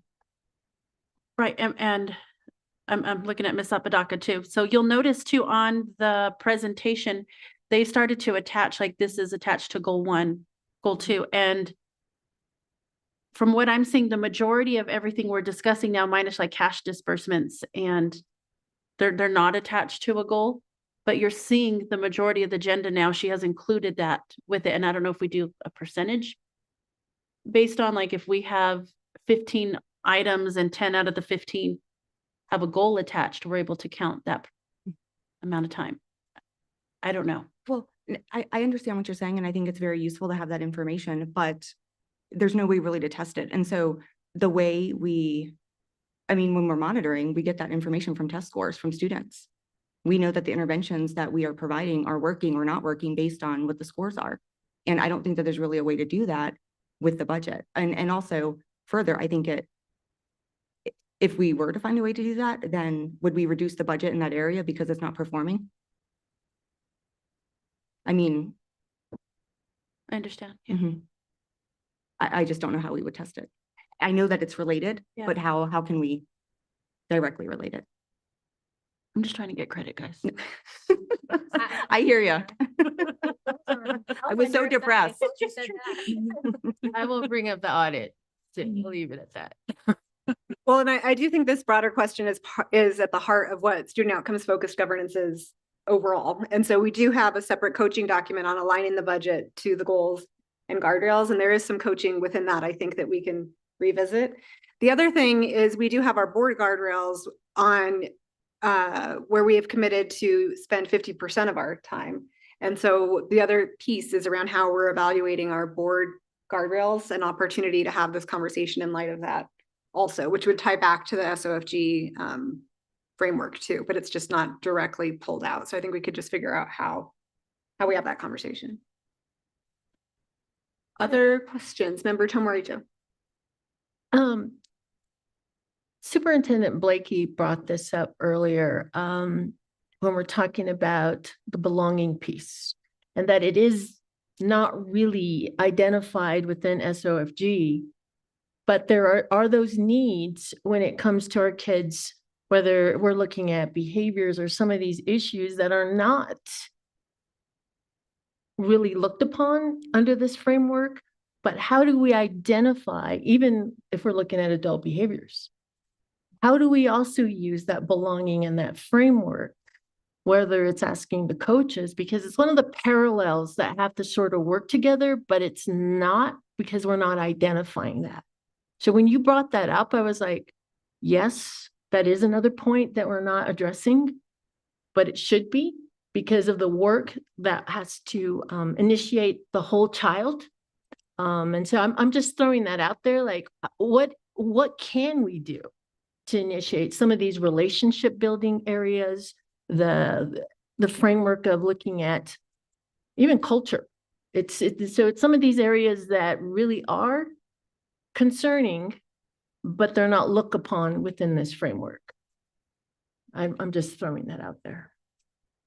I don't know if Dr. Blakey wants to respond, but I will say that we're not measuring belonging in the context of this framework. However, the district in the context of their strategic plan has a whole pillar around engagement. I can't remember. They're called pillars. And so that the work is happening. And certainly in the context of the Panorama survey as well, we are only getting reports around perseverance, self-regulation, self-management, and social awareness, but they are collecting the data on belonging. And it is also on SAPR by student group. So just because we're not tracking it because it's not a student outcome doesn't mean it's not happening. I understand that, Okay. but I think also based on our little quote down here, when we're looking at adult behaviors, it's also asking the question, how is that measured when we're also looking at student outcome focused governance? And if it's also a question, how are behaviors measured, children and adults? Yeah, no, so I mean, I think the answer is that's why the first component of SOFG training is around adult mindsets. And I am the genesis of change. And so that's why we have our guardrails for ourselves. So we can certainly have conversation about that in the context of the self-evaluation, I think in the context of our training conversation, but as it relates to time use, I want to see if there are any other questions around the presentation or if we can proceed to the next agenda item. Superintendent, Gabriella had anything to say? No, I can just, thank you for the question. So in interim, guardrail 5 point, I think it's 5.1. 5.1, 5.2, and 5.3, we're looking, though, in those guardrails, we're specifically looking at staff and surveys that give us on how we're creating like an efficacy culture for staff. Because organizational culture, school culture, that's kind of the foundation, the driver for a lot of these initiatives to even be successful, is looking a step out of how the organizational culture is functioning or not functioning for both the adults and the children. And in January, we are going to, which is, I was going to tell you later, but I'll tell you now. In January, we are actually going to start presenting our strategic initiatives as board agenda items so that you all can hear some more specific initiatives connected to the strategic plan that the team is working on that's not as embedded in the progress monitoring, but is a little bit of a step up to see how we are moving on the strategic plan that encompasses some more of the things that you were talking about. And just as a finer point, I think also if I can attempt to summarize, I think part of what Member Tomorito is saying is not just the belonging culture of APS staff, but of our board as well, and how we're addressing that.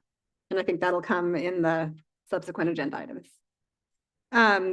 Okay, so thank you, Member Benavides, again for that work and for that presentation. And just want to note for the purpose of the meetings as an action item that Secretary Astorga will be working with our Council of Great City Schools coaches to calibrate and recalibrate and adjust our stuff. Okay. Our training and tools as it relates to time use evaluation.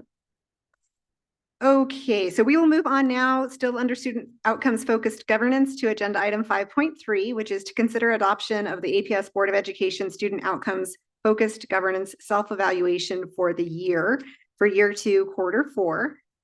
So as we all know, student outcomes focused governance is a framework designed to drive this board's ability to function most effectively, to deliver on our collective promise to improve student outcomes. This is the process of calibration and recalibration that allows us to align and realign our governing behaviors with those most effective in creating the context for improving student outcomes. Board members have been asked to individually complete the self-evaluation form for our board actions from the last quarter. The majority, all of us did this. Yay! And the script says the majority of us did it, but actually all of us did it. And we all submitted our individual results to the board office for tonight's discussion. Before we proceed, do any board members have any questions about the process? Did we all turn them in on time? No. I did not, and I will apologize.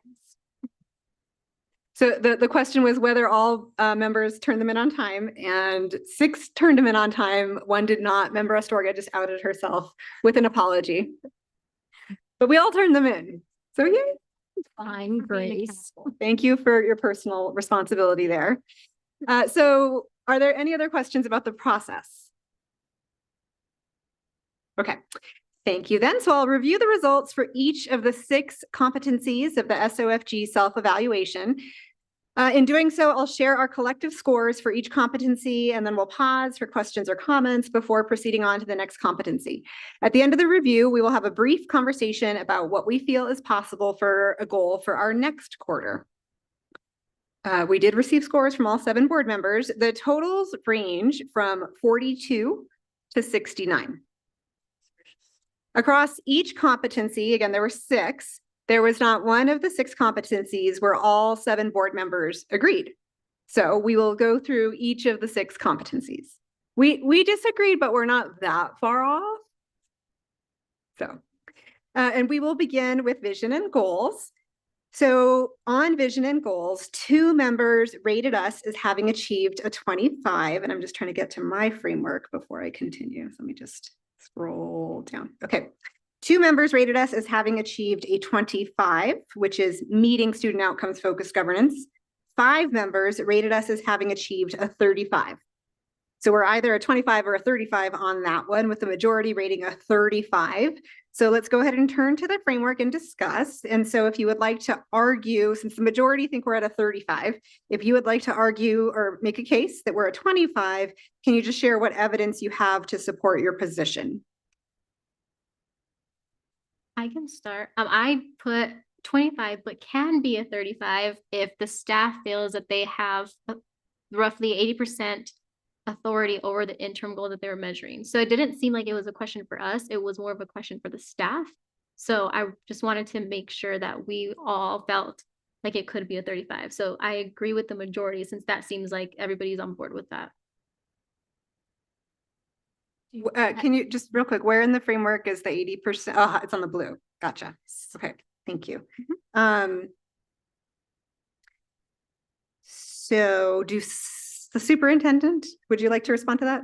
So thank you, Board Member Astorga. I do feel that we have control over the interims because we just changed them with the transition of superintendent, and I felt like the board was very supportive of accepting the ones that we brought forward without really question over, like, trusting us with what the new interims were based on the transition. Thank you. So anyone else think, is everyone okay with a 35? Is there anyone else that would like to make a case that we ought to be, or ask a question as to why we could be 25? I rated us at 25, but just after superintendent gave her explanation, it did explain my question. Okay. So I will up it to 35. All right. And I have a question. Okay. So, do we feel like the last paragraph under mastering student outcomes focus? I have 2 questions in this blue column. The board relied on root cause analysis, and for me, the big question was comprehensive student needs assessment and or similar research-based tool to inform identification and prioritization. Did we We do did, that? and I can Was that turn to in the Superintendent summary? Blakey, but it was before we did our engagement events. We had a script that had student outcomes data, and it said, I can't remember, but it was like, we're at 20%, and like we presented that in the Okay, script. So there was the analysis done of the data.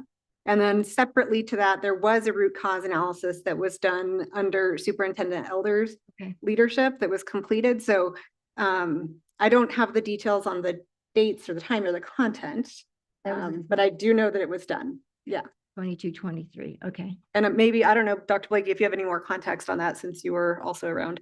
Seems No? like a Okay. century ago. I know. Okay, so then. But it was completed. So one more question then.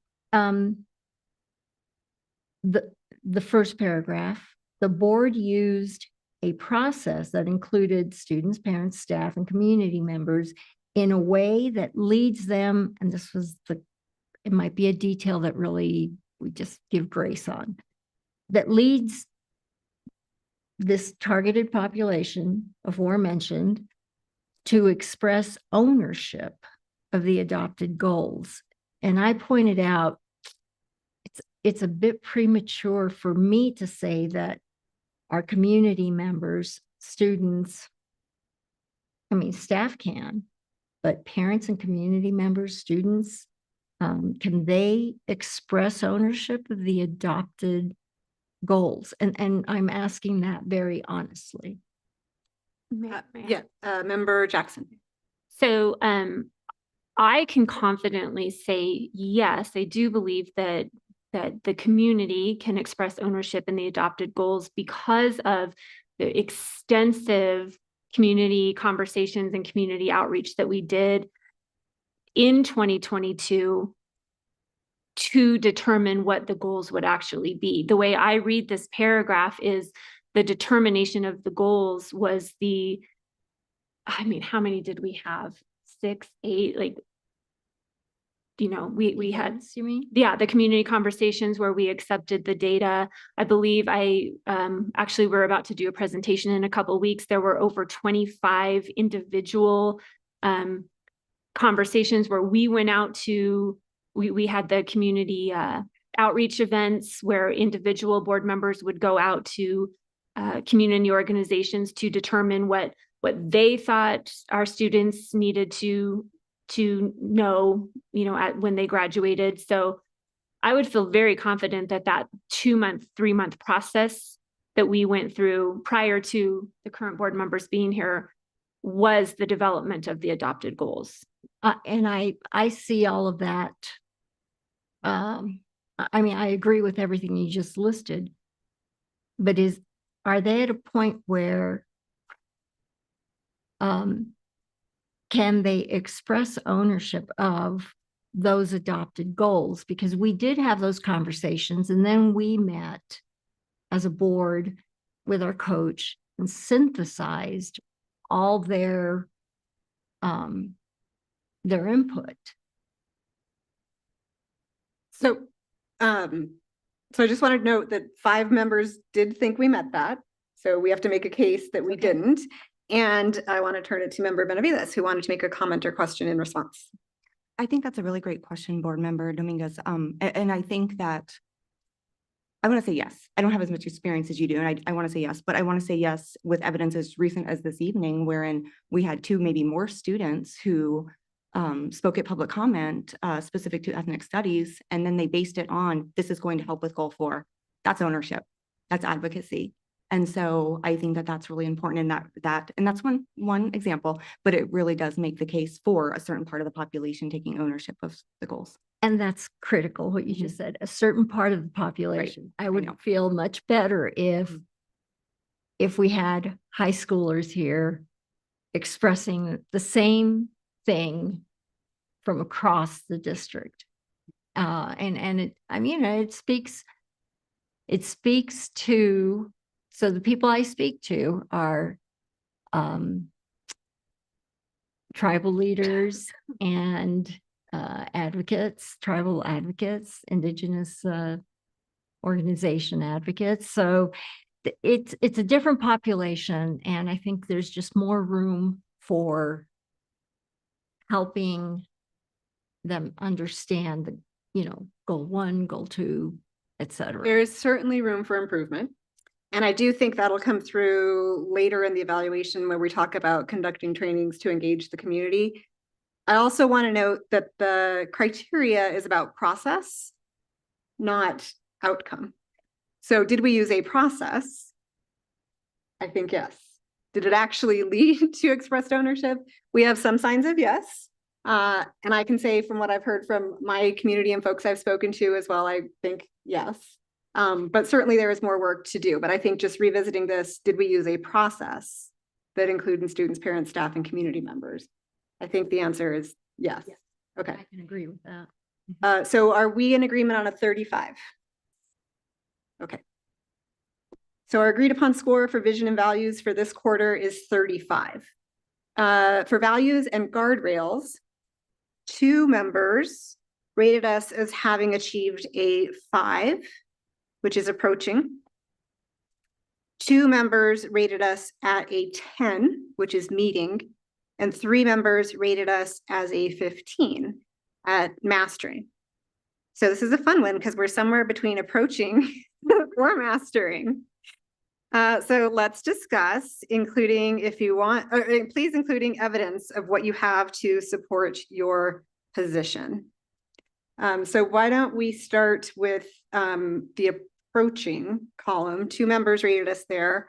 So we can go through. The board has adopted in collaboration with the superintendent guardrails based on the community's values. Each guardrail describes a single operational action or class of actions. The board adopted no fewer than, yes, that's yes. The board adopted no fewer than 1 and no more than 5 guardrails. Yes. The superintendent has adopted in collaboration with the board 1 to 3 interim guardrails. for each guardrail, and each interim guardrail is smart. That's a yes. The status of each interim guardrail is able to be updated multiple times during each school year. That's a yes. And the board publicly posted them for public comment prior to adoption. That is also a yes. Any disagreement there? No. Okay, so then moving into green, meeting student outcomes. So we have to meet all of what we just discussed, and the superintendent has provided interim guardrail ending points for each year leading up to the ending date. That's a yes. Any questions about that? All interim guardrails pertain to outputs or outcomes, not inputs. Any questions about that? Which, yes, in like June, I think, or something that was recently addressed. Thank you. The board included students, parents, staff, and community members in the guardrail development process. That's also a yes. Any questions about that? The board has considered adoption of one or more theories of action. We discussed this in our last meeting. We agreed that's yes. That's what's the strategic plan. Any questions? I don't have the notes that I sent to you up. Just remind me, all board guardrails last from 3 to 5 years. All interim guardrails last from 1 to 3 years. There was confusion on my part because I was looking at the wrong online site. Do we have interims for every? Okay. The endpoints was the question. She wanted to know duration of interim versus goals and how long. Interim guardrails. Do we have those listed for 4 and 5, the guardrails? We do not have the interims for guardrail 4 and 5 because those are new guardrails. So the base hasn't been determined until we put the survey out shortly. So then we don't meet that. Is that correct? Which, I'm sorry, which, In relation to 3 and 4. which paragraph are you? We are at, in the green, Yes, 4. the fourth one, 1, 2, 3, 4, 5. All board guardrails. That's why, because I wasn't there yet. Oh, sorry. That's okay, but we're with you now.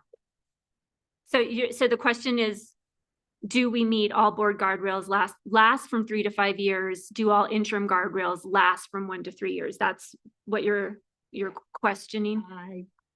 And we do have that they last from 1 to 3 years. We just don't have the X defined because we haven't done the first survey. So with that information, Member Dominguez, do you feel confident in answering yes to, we have guardrails that last 3 to 5 years and interims that last So 1 to back up. 3? So do we have interim guardrails, all interim guardrails? So interim guardrails of 4 and 5, we have it listed as X right now to Y, but it does have from the year, but we just are completing the survey now to then put it in. But we do have that it goes until 2026. All right, so I think we're good. Any other questions on that one? Or comments rather? Okay, next, the guardrails, interim guardrails and theories of action will challenge the organization and require change in adult behaviors. Any question, comments, or concern about that one? Okay, so then we are in agreement that we meet at least 10. So we'll move on to mastering. So meeting all of the prior stuff, plus the board used a process that included students, parents, staff, and community members in a way that leads them to express ownership of the adopted guardrails and theories of action. Again, this is process. Or do people feel that's a yes? Yes. Yes, yes, okay. All of the interim guardrails are predictive of their respective guardrails and are influenceable by the superintendent and the superintendent's team. The superintendent has authority over roughly 80% of whatever the interim guardrail is measuring. So we did have a conversation around predictability and influence when we adopted or when we considered the guardrails. And superintendent, do you feel you have authority over roughly 80% of what the guardrail is measuring? Yes, so we had changed, if you recall, we met with the SOFG coaches and we changed some of the interims that were originally proposed because we didn't have the authority over the interim guardrail. So we changed some of them.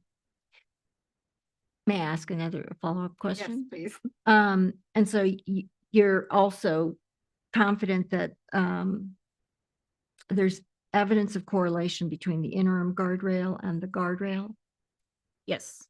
Okay. All right, any other questions around that criteria? All right, to the last one. In addition to the guardrails on the superintendent's authority, the board has adopted 1 to 5 guardrails on its own behavior and evaluates itself against them at least quarterly. How do people feel about that? Have we Yes. evaluated ourselves on the guardrails? Is that a separate form? We seem to be. I think, it's an interesting question, right? And I think that we kind of, that's essentially what we're doing like right now. But also what we did in the last conversation with the time use evaluation, when I look at one of our guardrails being, do we actually spend not less than 50% of our time monitoring? That's our board guardrail too. We actually did just have a discussion about that, where we kind of did maybe a self-evaluation, self-reflection on maybe we need to be a little bit more efficient on our time use. So can we maybe use this quarterly self-evaluation in a little bit more expansive, where we specifically address the guardrails, our own board guardrails possibly, and that's a discussion maybe we can have. But I did rank us as 15 because I think we do have the opportunity to evaluate ourselves at least quarterly. Maybe we just don't take that opportunity as often as when it's presented to us. So I think that makes sense. And I'll say the reason that I rated us as doing this is because we are treating the board guardrails as policy. So they're within our governance manual, guardrails for the board 4C. And so when I believe a board member has violated, so I'm constantly tracking these. I think when I believe that there's been a question or violation of the guardrails, I do have a conversation with the board member.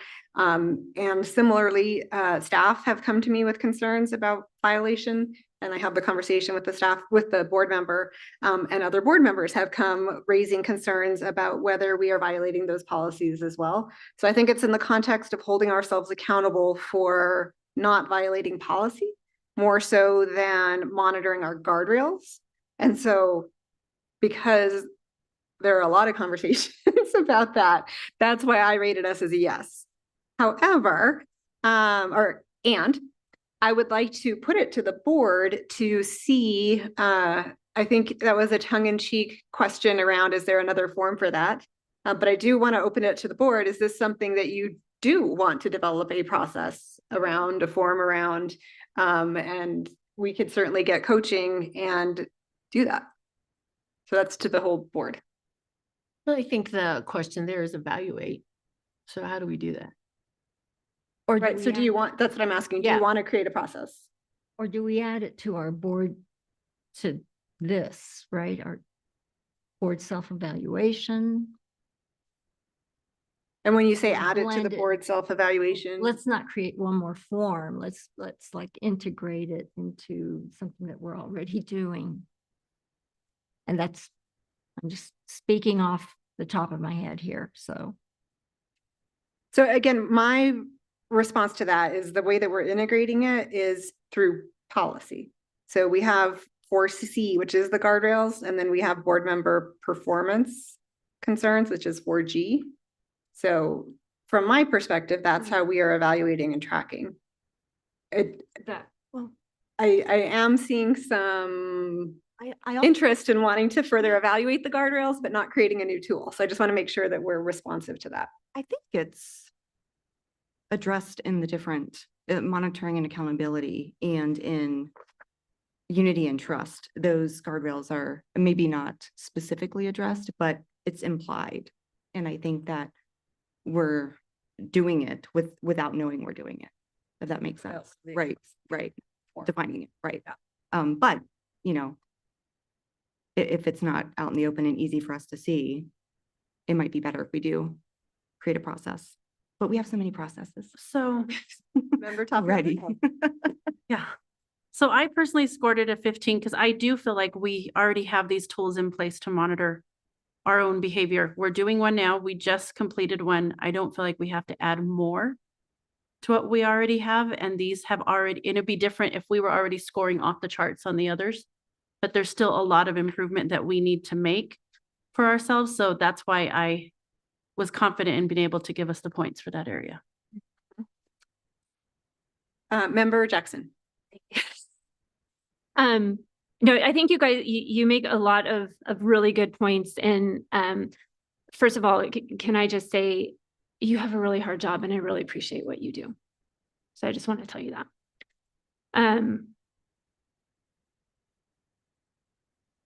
When I look at what we do, you know, day in and day out, I think that is a really good point. And Member Benavides, I agree with you. You know, you just did a time use evaluation that was literally an evaluation of Guardrail 2, right? And then we have, you know, Guardrail 1, you know, we will not act on assumptions about each other's attentions and will accept responsibility for our own actions. I'm not calling you out, but you literally just did that.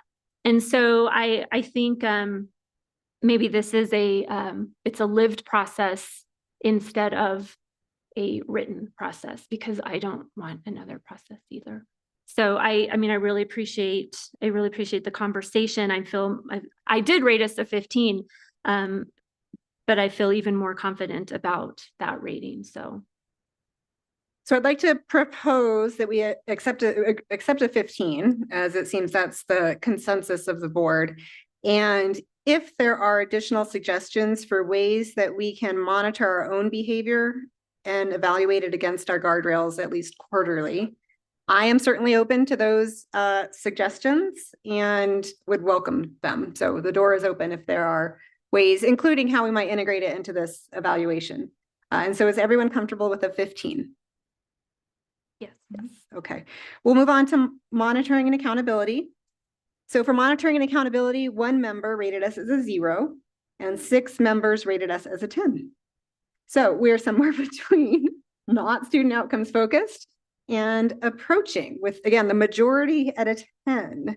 So let's discuss. And if you would like to disagree with 10, please provide your evidence.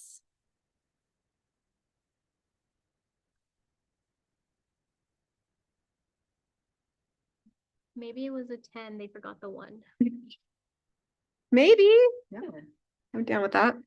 So so I know folks, and I'm also looking at the framework right now. So as we're reading over what's listed in the not student focused column and the approaching student outcomes focus column, is everyone comfortable with a 10? May I say why I was not?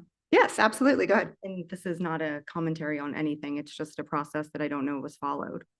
So let me make sure we're on the same. We're on community and collaboration, correct? We're on monitoring and accountability. Let's see. Oh, okay. Monitoring and accountability. Let's see. The board is not student outcomes focused if any of the following are true. It says superintendent eval has not taken place and won't until next year. And so what am I misunderstanding about that? We have the process in place and we've passed the policy. The superintendent just hasn't been in the role for a year. Okay. So, and I think in reference back, this was that was the conversation we had on the last one, because that was where I scored us differently and exactly to what you said there. And I think it was determined by our coach because we have everything in place. We would allow, we're allowed the points. And the point being that we do consider superintendent performance to be indistinguishable from school system performance. Okay, is that cool? All right, so we will do a 10 for monitoring and accountability and move on to communication and collaboration. So for this one, 1 member rated us as a 0, 4 members rated us as a 1, and 2 members rated us as a 5. So we're somewhere between 0, not student outcomes focused, and a 5, meeting student outcomes focus. So let's discuss, and again, noting that the majority rated us as 1, which is approaching. So let's start with approaching as our foundation. For those who thought that we are a 5, if you could make your case with supporting evidence that we're meeting all of the criteria in the green column. That was me. You're making me reread. Okay, yeah, well, everyone go ahead and reread because. I mean, I can tell you why we were in a 5, but with this quarter, we got bumped. The way I evaluated it, we got bumped down to a 1 because we did have a board meeting that lasted more than 3 hours, a board authorized meeting that lasted more than 3 hours. Yep. So that one paragraph alone bumped up, from my evaluation, bumped us to a 1. That seems like some compelling evidence. Is everyone okay with a 1? Sure. Sure, Yes. okay. Everyone's good with 1? Okay. So our agreed upon score for communications and collaboration for this quarter is 1. Now moving on to unity and trust. 2 members rated us as a 1. 4 members rated us as a 3. 1 member couldn't decide between 1 and 3. So we're between approaching and meeting. So either the 1 or the 3, the orangish yellow or the green. Let's go ahead and discuss, including what evidence you have to support your position. So should we look at the green column? So the board has included language in its ethics and conflict. Oh, actually, I'll turn it over to the group. Who feels that we have not met the criteria in the green column? If you could provide that evidence.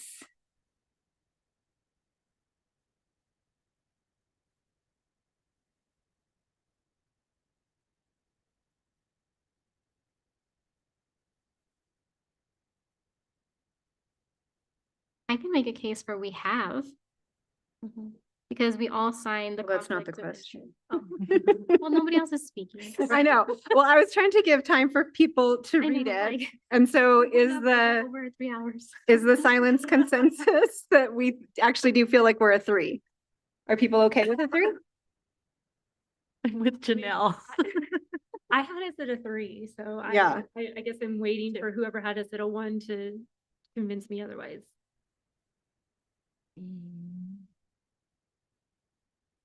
Is there anyone who would like to provide evidence that we are not in 3? All right. If not, are we comfortable putting 3 for unity and trust? Those of you who are number 1 are a chicken. Okay, so our agreed upon score for unity and trust for this quarter is 3. Moving on to continuous improvement. Individually, board members have rated us as having achieved. 1 member rated a 0, 6 members rated a 1. So the majority consensus is a 1, which we are approaching student outcomes focus. And let's discuss, including what evidence you might have for not being in the approaching or 1 point column.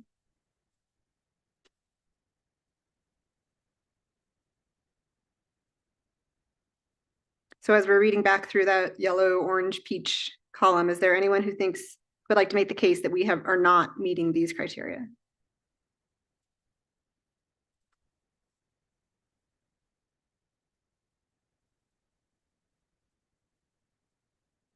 Hearing none, are we comfortable with a 1? Yes. Seeing head nodding, yes. Okay. So our agreed upon score for continuous improvement for this quarter is a 1. This gives us a total of. Oh, wait, I know because it's 65. Yeah, 35. So may I ask a question? Hold on, I'm adding. 61, 64. Okay, 65, yes. So I'm reading my notes here. Though we have covered everything under the 0 column, we have not been able to accomplish everything under the 1. The second paragraph under the 1 point column says that we tracked the estimated annual cost of staff time. We don't do that yet? Yes, Or we do. we? We do. So the board office staff and the administration overall have been provided training on tracking their staff time. So they are doing that. In fact, I just got the first report today around the first month time use, and I'm happy to share that in a moment. So we have the staff use time for the month of September and the process in place to track for the rest of the year. Yeah, so the training has been done and it's in process, and we, according to our coach, get the points because we have the process in place and we're tracking the annual cost, even though we don't have that number yet for the year. So for what it's worth, I'll share, for the month of September, the cost of staff time is around $60,000. $58,293 spent preparing for board meetings, attending board meetings, debriefing board meetings, and other, which includes any other requests related to governance and supporting the board. So we will continue to track this over time, including by category. So acknowledging that what we can control really is that other. And so now that we have data for September, we'll be able to look again at October, but also September of 24 versus September of 25, for example, which would matter more for comparative sake.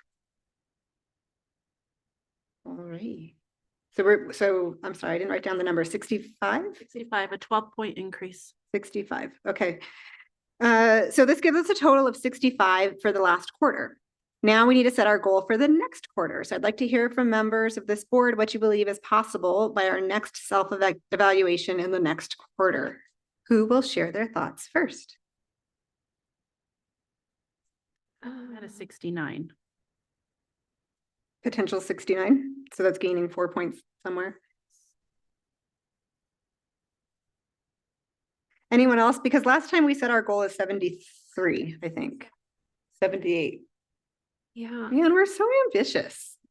Well, I think like when I look at monitoring accountability, that's where we can make a huge jump. We can make a 10-point jump simply by having investing no less than 25% of our total board authorized public meeting minutes monitoring the goals. We were already at 39%. We dropped down to 20. So like we could get back up to that 25%. I think we could make that 10 points because I think that was really the only thing that was keeping for me. Oh no, we're never going to get there because we've got to do the evaluation. Never mind. But we could still aim for 25%. Yes. At least. So never mind.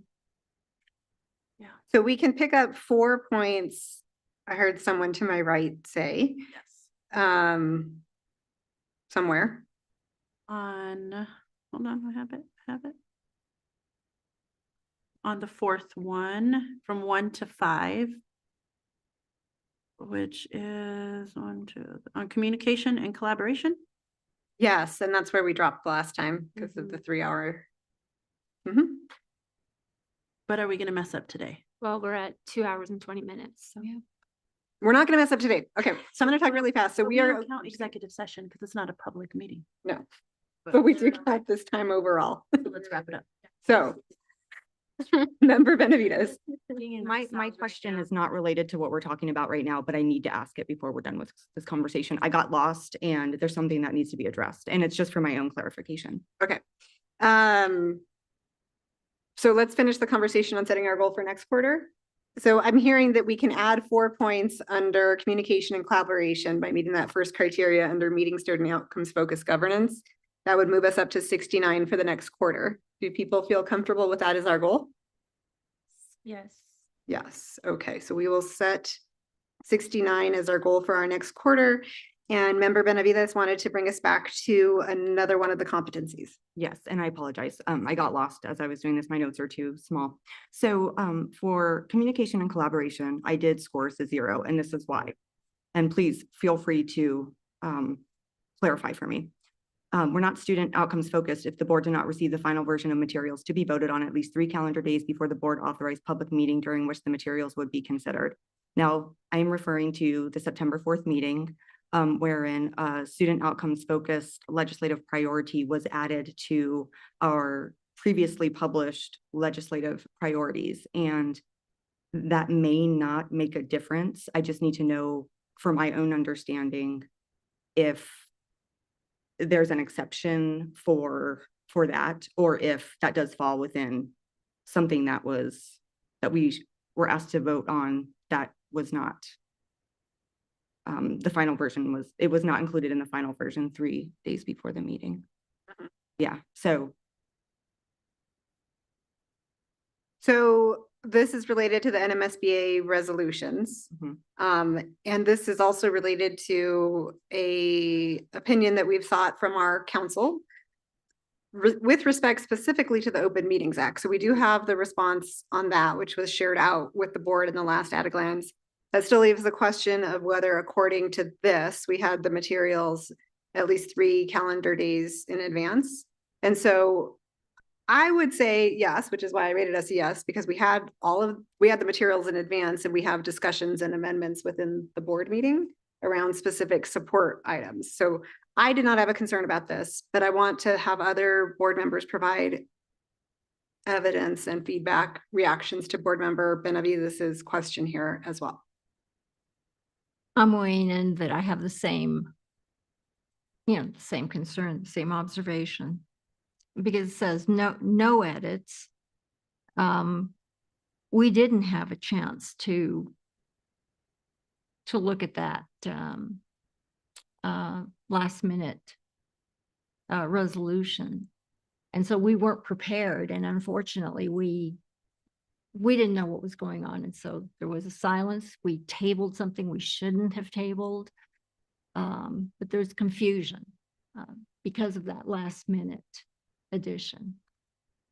Which was specifically a support item. So I guess the question here is, does that support item count as final version of materials to be voted on? So would any other like to speak to this one? Any other board members, sorry? Go ahead. No, you go ahead. Oh, Member Tomorito. I also want to agree with the same area of concern. The lack of not having that material 3 calendar days prior, and initially asking the questions of how did that particular document not only got on the dais, but there was no change in agenda. There was also no mention of it in our approval of our minutes. And so there were many things that were left unsaid. And even though we were trying to address the question at the time, that also was not addressed. So it was one area that I thought, it's a concern. And so I'm just throwing it out there. And I do agree that we did not follow that process. Any other members want to speak to this?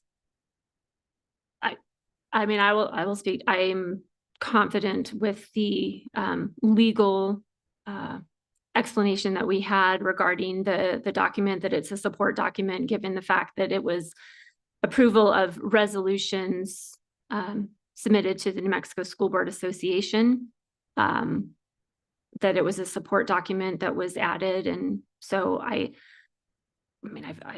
rated us what's the question? Where is it? A 1. A 1. Yeah, I rated us a 1 because but you know me, I'm always going to fall back on the legal opinion, and I'm confident about what the legal opinion said.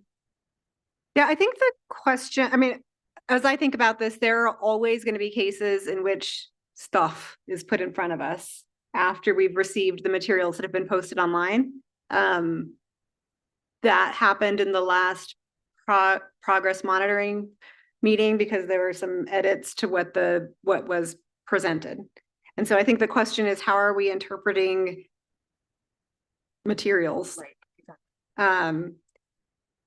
Because if we say that it is not allowed to provide additional materials within 3 days of the meeting, I think then we are providing an unnecessary constraint on the district, frankly, the administration, to be able to give us accurate information. And I think that's what happened with that one. And so just acknowledging that there's the issue of the agendas being posted, there's the issue of support materials, but there's also the issue of like stuff needs to get updated sometimes between when we receive the materials and when we have the actual dialogue. And so how hard and fast do we want to be on that? Is it that anytime that happens, then we're going back to a zero? Well, I think it also goes back into behaviors. You know, it's also questioning 3 days before the board authorized public meeting. You know, if it was an authorized public meeting and then all of a sudden another document's inserted in, you have to question whether or not our agenda was already out there prior to or having the meeting, but then all of a sudden we have a new initial resolution that's trying to be thrown in. Sorry, when you say you have to question whether or not our agenda was out there before, can you could just clarify what that means? That we already had a preset agenda and we've already acknowledged that we did the due dates, we got it in, we approved it, we all reviewed it prior to. We get here. So we're recognizing we have an agenda and we're ready to go for it. But then all of a sudden it switches and changes to, if it's to add a supported document in, I think that also needs to be clarified in some way or another, especially if we're looking at meeting these goals. Right. So I guess my question is the switch and change, right? Like, and I'm comfortable with us moving to a zero. I just want to hear from the full board. Again, the legal interpretation is that this wasn't a switch and change or nothing was provided out of line or against OMA. So, and it is common that we will get amended materials after we've already received our final materials. So that happens quite frequently, frankly. And so I'm asking, is that how tight we want to hold to this in terms of the interpretation of final materials? Is it every single thing that we're going to consider? And if that's the case, anytime we get a new updated support document, material, interpretation, amendment, whatever, we're going to fall back to the zero? Or are we wanting to interpret it as final version materials being the agenda and the support documents received in advance? And so again, this is open to discussion, and I'm going to turn to Member Astorga to speak to this. And then I do think we've heard from, after that, everyone except for Member Tapia Romero. So I will turn to you next after Member Astorga. So I do not want to put us as a zero. I feel confident in staying at a 1. And I do understand being given documents the day of. We got one today for executive session. So I don't want to put too much restrictions on that. But I will say I do have concern because that day I was on Zoom, so I had no idea what was happening. So I would like to put a clause that we at least get materials that are added for, what did we say? Sub whatever, at least an hour before, so we have time to look at it. I feel like something like that would be good, just so we're aware, because again, I had no idea what was happening. So I stayed silent too that meeting, and then we ended up tabling something. So I want to stay at a 1 because I do feel like we do meet all of these things, and this was a learning opportunity for all of us to figure out what our limits are on that. But I would want to say, just for the board itself, that maybe we can ask staff to give us some time before the board meeting if there's additional items to be added. Thank you. Member Tapia Romero. Well, and I think to add, I'm comfortable at the 1 too, because I understand too that things have evolved with some of our items. And the example I was going to use for tonight is our time use evaluation. What was sent to us was the report, but we didn't have the final scores just yet until it was presented to us tonight. So if we're looking at that, there's going to be a lot of other things we're going to have to consider. What do you mean you didn't have them until you saw them? So the report I have it has the form, but it didn't have your numbers that you presented till I saw here. I didn't see it in my packet. Oh, I sent it to board services. Right. Right. So that's Yeah, what I'm which was saying. Like, intentional, and that's an example of the type of thing that comes after. which I'm fine with, like, because I understand that there's information we're all seeing at the time of the presentation. So I don't believe it's going to be realistic to say that we have to have everything in its entirety at 100% to be able to not get credit for that. I think if we have, for lack of a better word, like the meat and potatoes of it, you know, and then we add the sides as we move on. Does that make sense? It does, and I appreciate that. Visual now.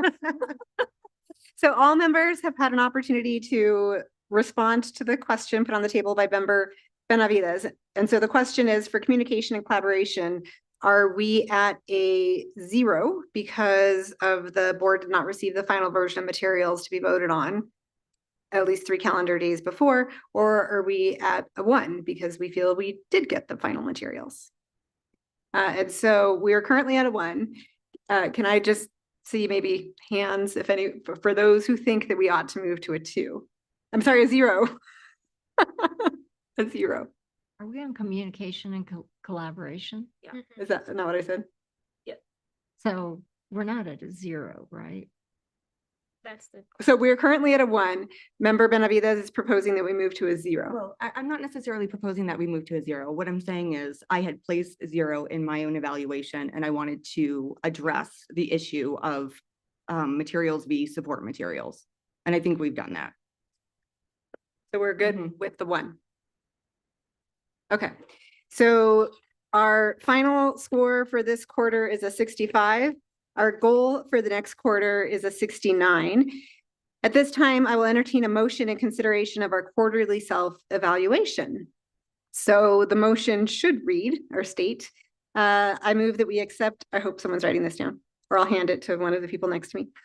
I move that we accept our quarterly self-evaluation score of 65 points on the student outcomes focused governance self-evaluation instrument. Is there a motion?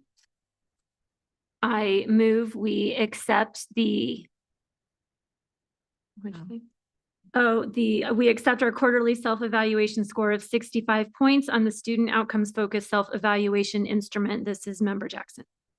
Thank you. Is there a second? This is Crystal, second. Thank you. We have a motion and a second. Is there any additional discussion? All right, seeing none. Dr. Albright, can we have a roll call vote, please? Janelle Astorga, Yes. Ronaldo Tomorito, Yes. Heather Benavides. Yes. Crystal Tapia Romero, Yes. Josefina Dominguez, Yes. Courtney Jackson, Yes. Danielle Gonzalez. Yes. Are we good at the end of the day?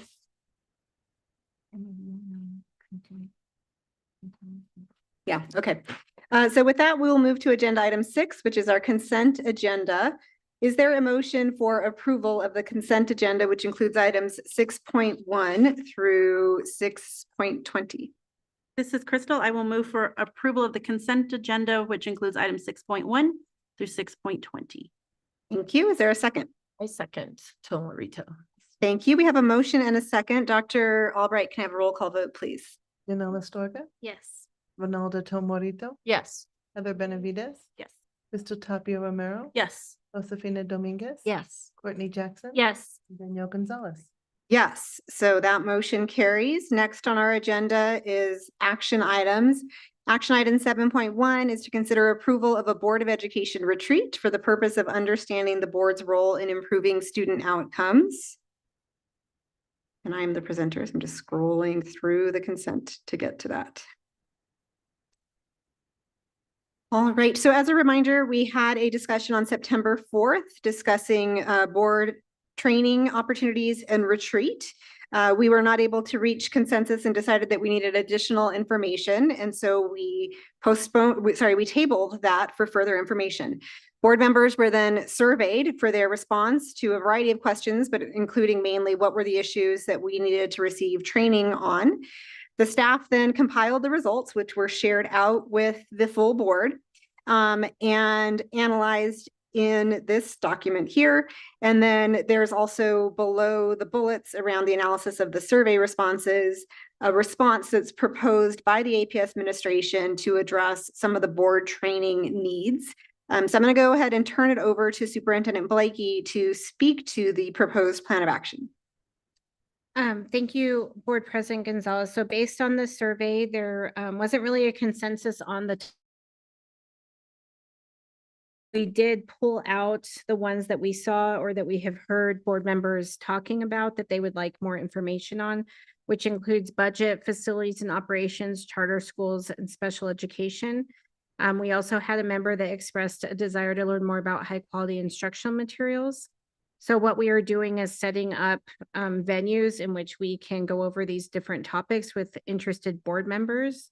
The things that we have planned so far are the community budget discussions. So we have 2 sessions that will be in October.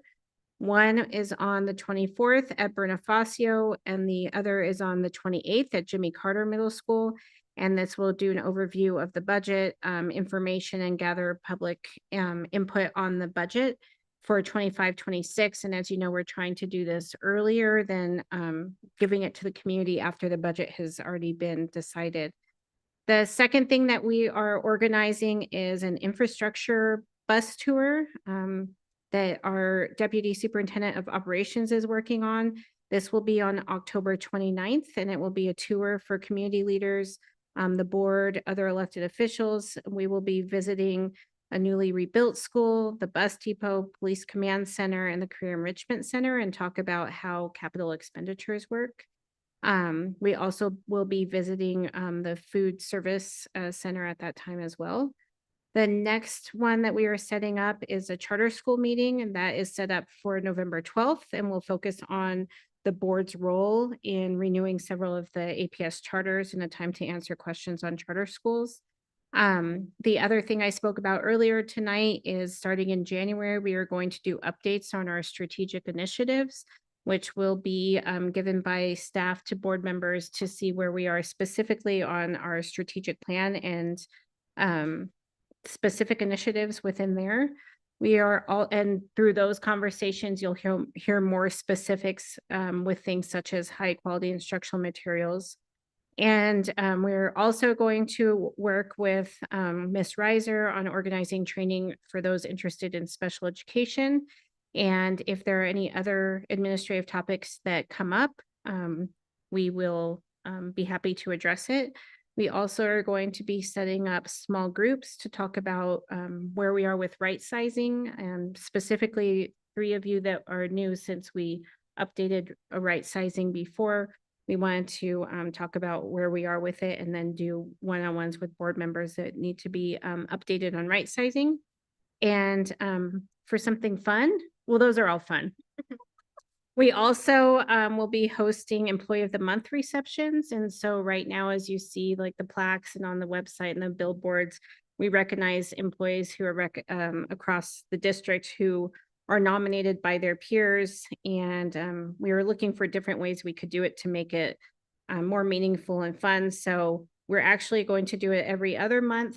So combine all of the employees of the month, and we will do a reception for them before the board meeting. And so that way you can come and celebrate the staff members during that time as well. And so we're setting those up starting in October, and you will be able to have some cake and meet some of our great employees. Thank you, Dr. Blakey. So just want to express appreciation to you and your team for being responsive to the board requests for additional training and including cake. So that's a win.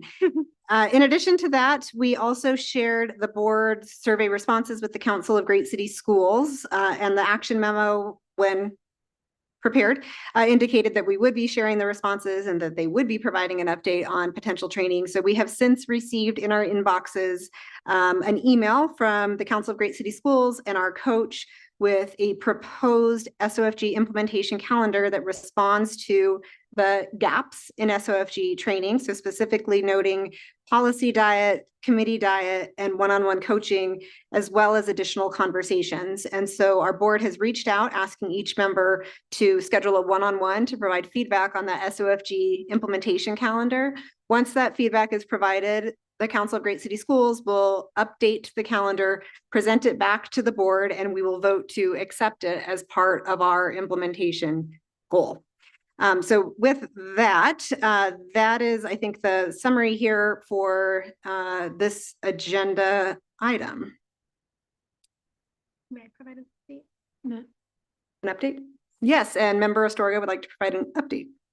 I just wanted to make sure because one of the main reasons that I saw addressed in the survey and in conversations prior is the wanting to have more conversations for the full board and like team building and all of that. And since it wasn't provided in this update, I do want to say that in the ad hoc community engagement committees, we are working on doing like two-way communication events, which includes the board members. So even though it wasn't reflected here, that is in conversations in the ad hoc community engagement meeting. So we will have some space for full board members to talk to not only ourselves, but also the community. And I also wanted to say like what we just did with time use evaluation and with the self-evaluation is exactly the purpose why we wanted the retreat, to have those kind of conversations and more. So it's not gone and we're working on it. And I just wanted to make sure that everybody knew that. Thank you. Yeah, so definitely continuous improvement process. And that change to the ad hoc and community engagement was included in the consent agenda as well. All right.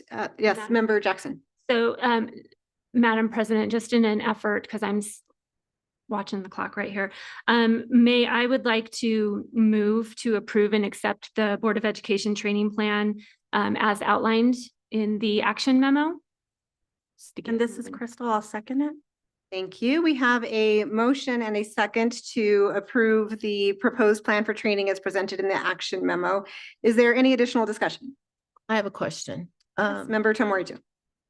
Specifically on that one-on-one coaching on the school board governance for any member who requests it. Does it have to be one-on-one? Can it be more than?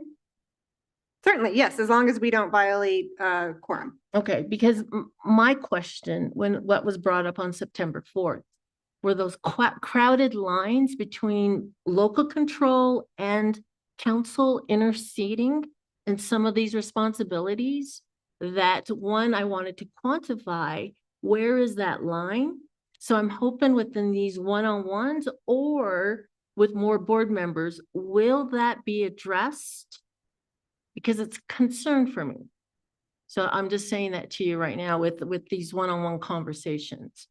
Will the council provide that information on these guidelines or their initiative on whether they are not, and with our local control versus their stepping in on certain areas? Because yes. So I would say the council will provide coaching on whatever we ask them to provide coaching to as it relates to student outcomes governance. yeah, because I did have a that's- question on the calendar, so I'm glad you addressed that it can be changed. Yes, and that's the purpose of having one-on-one conversations with each board member. So how does that? Member get Dominguez. Sorry, thank you. So how does that get disseminated to all board members? That information? So When you if say there's a that, just can you clarify for me? yeah, clarifying the roles between council coaches and local control. So that's a topic of conversation. Sorry, just so to clarify, I think any individual board member that requests or needs coaching from the council can and will receive that. If you would like to do your coaching sessions in groups of less than 4, you are certainly welcome to do so. And I think your question is, how does everyone receive that? So how will there be a mechanism for sharing out whatever information we learn from those conversations, sharing out to the rest? If I may propose that. Member Astorga. If I may propose that the board member who does those trainings in order to create a process of learning can write a one-pager maybe and send it out to the board, I feel like that would be good, not only because we're disseminating information, but also you're able to reflect on what you've learned at those trainings. And that also provides a way for us to see how we interpreted the training, which I think is part of the conversation that we're having is some board members interpret things differently. So that might be a good way to address those concerns. Yeah, certainly. There's nothing stopping anyone from summarizing any information they receive or training they receive and sharing it back with the rest of the board. In fact, I would welcome it. So if anyone has any training information or coaching that you want to share, you could send to Ms. Albright, and we'll find a way to make sure that it gets included in the at a glance. One more question. Yes, Member Can- Tomorito. Can we pick our coach? Can you pick your coach?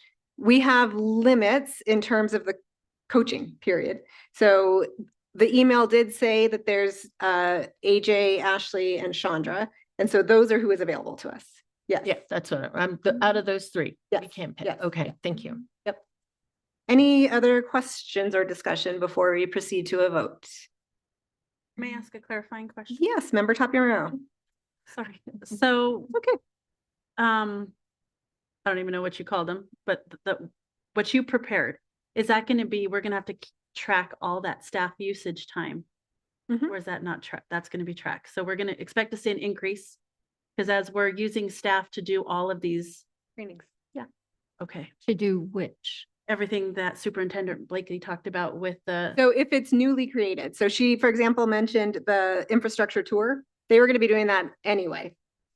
If they're adding a training on charter school one, that was going to be happening anyway. Okay. That was. So if we're adding a training on special education, that is an addition per request of the board. So that will count against our time for staff use tracking, not use of the public meetings time. That's a good question.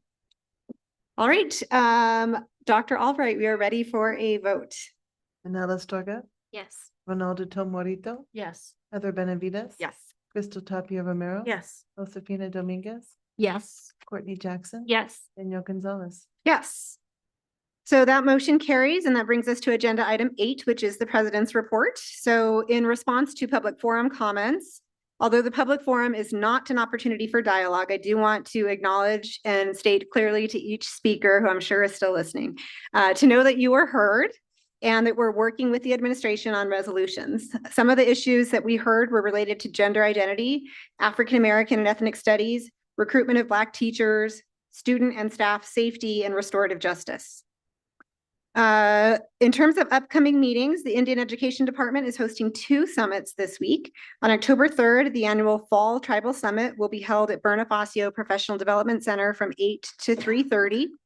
On October 4th, the 3rd annual Urban Indigenous Education Summit will be held at Bonifacio Professional Development Center from 8:30 to 2:30. These are both really exciting opportunities to continue to engage with target populations related to our goal, but also to continue to learn. So please let board services know if you plan to attend either of these events so we can track for quorum purposes. I also want to give a quick look at upcoming board meetings. So on October 23rd, this is the reschedule of the October 16th meeting. We will be monitoring Goal 2, math proficiency, and Board Member Dominguez will be facilitating that discussion. So Board Member Dominguez, please go ahead and schedule the training time with our coach, and Dr. Albright will provide the facilitator's guide and additional support there. And again, acknowledging continuous improvement, we are continuing to adapt. So Member Tapia Romero, if you have any feedback on the process and how it worked for you, if you could please submit that to me and Dr. Albright within the next 2 weeks, we will update the progress monitoring facilitation guide. And that goes for anyone who has progress monitor facilitated in the past, but now that Member Tapia Romero has had the opportunity. During October 23rd, we will also discuss the legislative agenda. And so we will provide more information about the specific deadlines in this week's at a glance, but to summarize, the superintendent's cabinet has met to determine initial legislative priorities. They will provide that to us in our materials that we will receive on October 10th. So the agenda and the support materials will be shared with us on October 10th. This is an opportunity for us to represent any vision, values, or concerns from our community when we respond back to the board services and that. And all of those comments and questions are due by October 15th. So 5 days after we receive the materials. And again, all these dates will be shared in our weekly update. Also on November 6th, we will take a deep dive into the 2024 New Mexico measures of student success and achievement assessment, and also see progress monitoring for Guardrail 1, which is wraparound supports on the consent agenda. Okay, next up, sorry, wraparound supports on consent. tricked my brain for a little bit. Ad hoc reports. The Superintendent Performance Incentives Committee has completed its work, and that will be presented shortly in our executive session. And so that committee will be disbanded. Now, the second is the Policy Diet Committee, which had a deadline of October 1st. This committee has also completed its work, and that committee will also be disbanded as the recommendations will be referred to the Policy Committee. The third ad hoc committee is the Request for Information and Constituent Services Ad hoc Committee, which had a deadline of October 1st. They will also be presenting their work to the November 4th Policy Committee meeting, and at that time will be disbanded. The fourth community engagement ad hoc, the fourth committee, sorry, ad hoc committee is the community engagement one. And so as you read in your materials and we approved on the consent agenda, the Board of Education and the Finance Department are hosting 2 community budget meetings in October. The first will be on Thursday, October 24th from 5 to 6:30 at Bonifacio Professional Development Center and also live streamed. And the second will be on Monday, October 28th at Jimmy Carter Middle School from 5 to 6:30. And then we will also be hosting a legislator reception on November 7th at Next Gen Academy. So look for information about these events and how to advertise them soon. This concludes the President's report. Next on the agenda is to consider approval for the Board of Education to convene an executive session as authorized by the Public Meetings Act, Section 10-15-1H7, to discuss pending litigation in relation to JFS ACML v. Albuquerque Public Schools, Jason Hollis Reynolds and Anthony Griego, pending in the state of New Mexico, County of Bernalillo, 2nd Judicial District Court, and assigned case number, cause number D-202-CV-2020-05169, and to convene an executive session as authorized by the Public Meetings Act, Section 10-15-1H2, to discuss limited personnel matters regarding the superintendent's evaluation. Is there a motion for that approval as stated? Move that we approve for the Board of Education to convene an executive session as authorized by the Public Meetings Act, Section 10-15-1H7, to discuss pending litigation in relation to JFS ACML v. Albuquerque Public Schools, Jason Hollis Reynolds and Anthony Griego, pending in the state of New Mexico, County of Bernalillo, 2nd Judicial District Court, and assigned cause number D-202-CV-2020-5169, and to convene an executive session as authorized by the Public Meetings Act, Section 10-15-1H2, to discuss limited personnel matters regarding the superintendent's evaluation. This is Board Member Benavides. Thank you, Board Member Benavides. Is there a second? I'll second. This is Janelle. Thank you. We have a motion and a second. Can we have a roll call vote, please? Janelle Estraga, Yes. Ronaldo Tom Morito, Yes. Heather Benavides. Yes. Crystal Tapia Romero. Yes. Josefina Dominguez. Yes. Courtney Jackson. Yes. Danielle Gonzalez. Yes, so the motion carries, and I'd like to remind those of you who are not part of the executive session and those watching online who are not part of it to leave the meeting, and remind you all that the meeting will reconvene to open session in person only.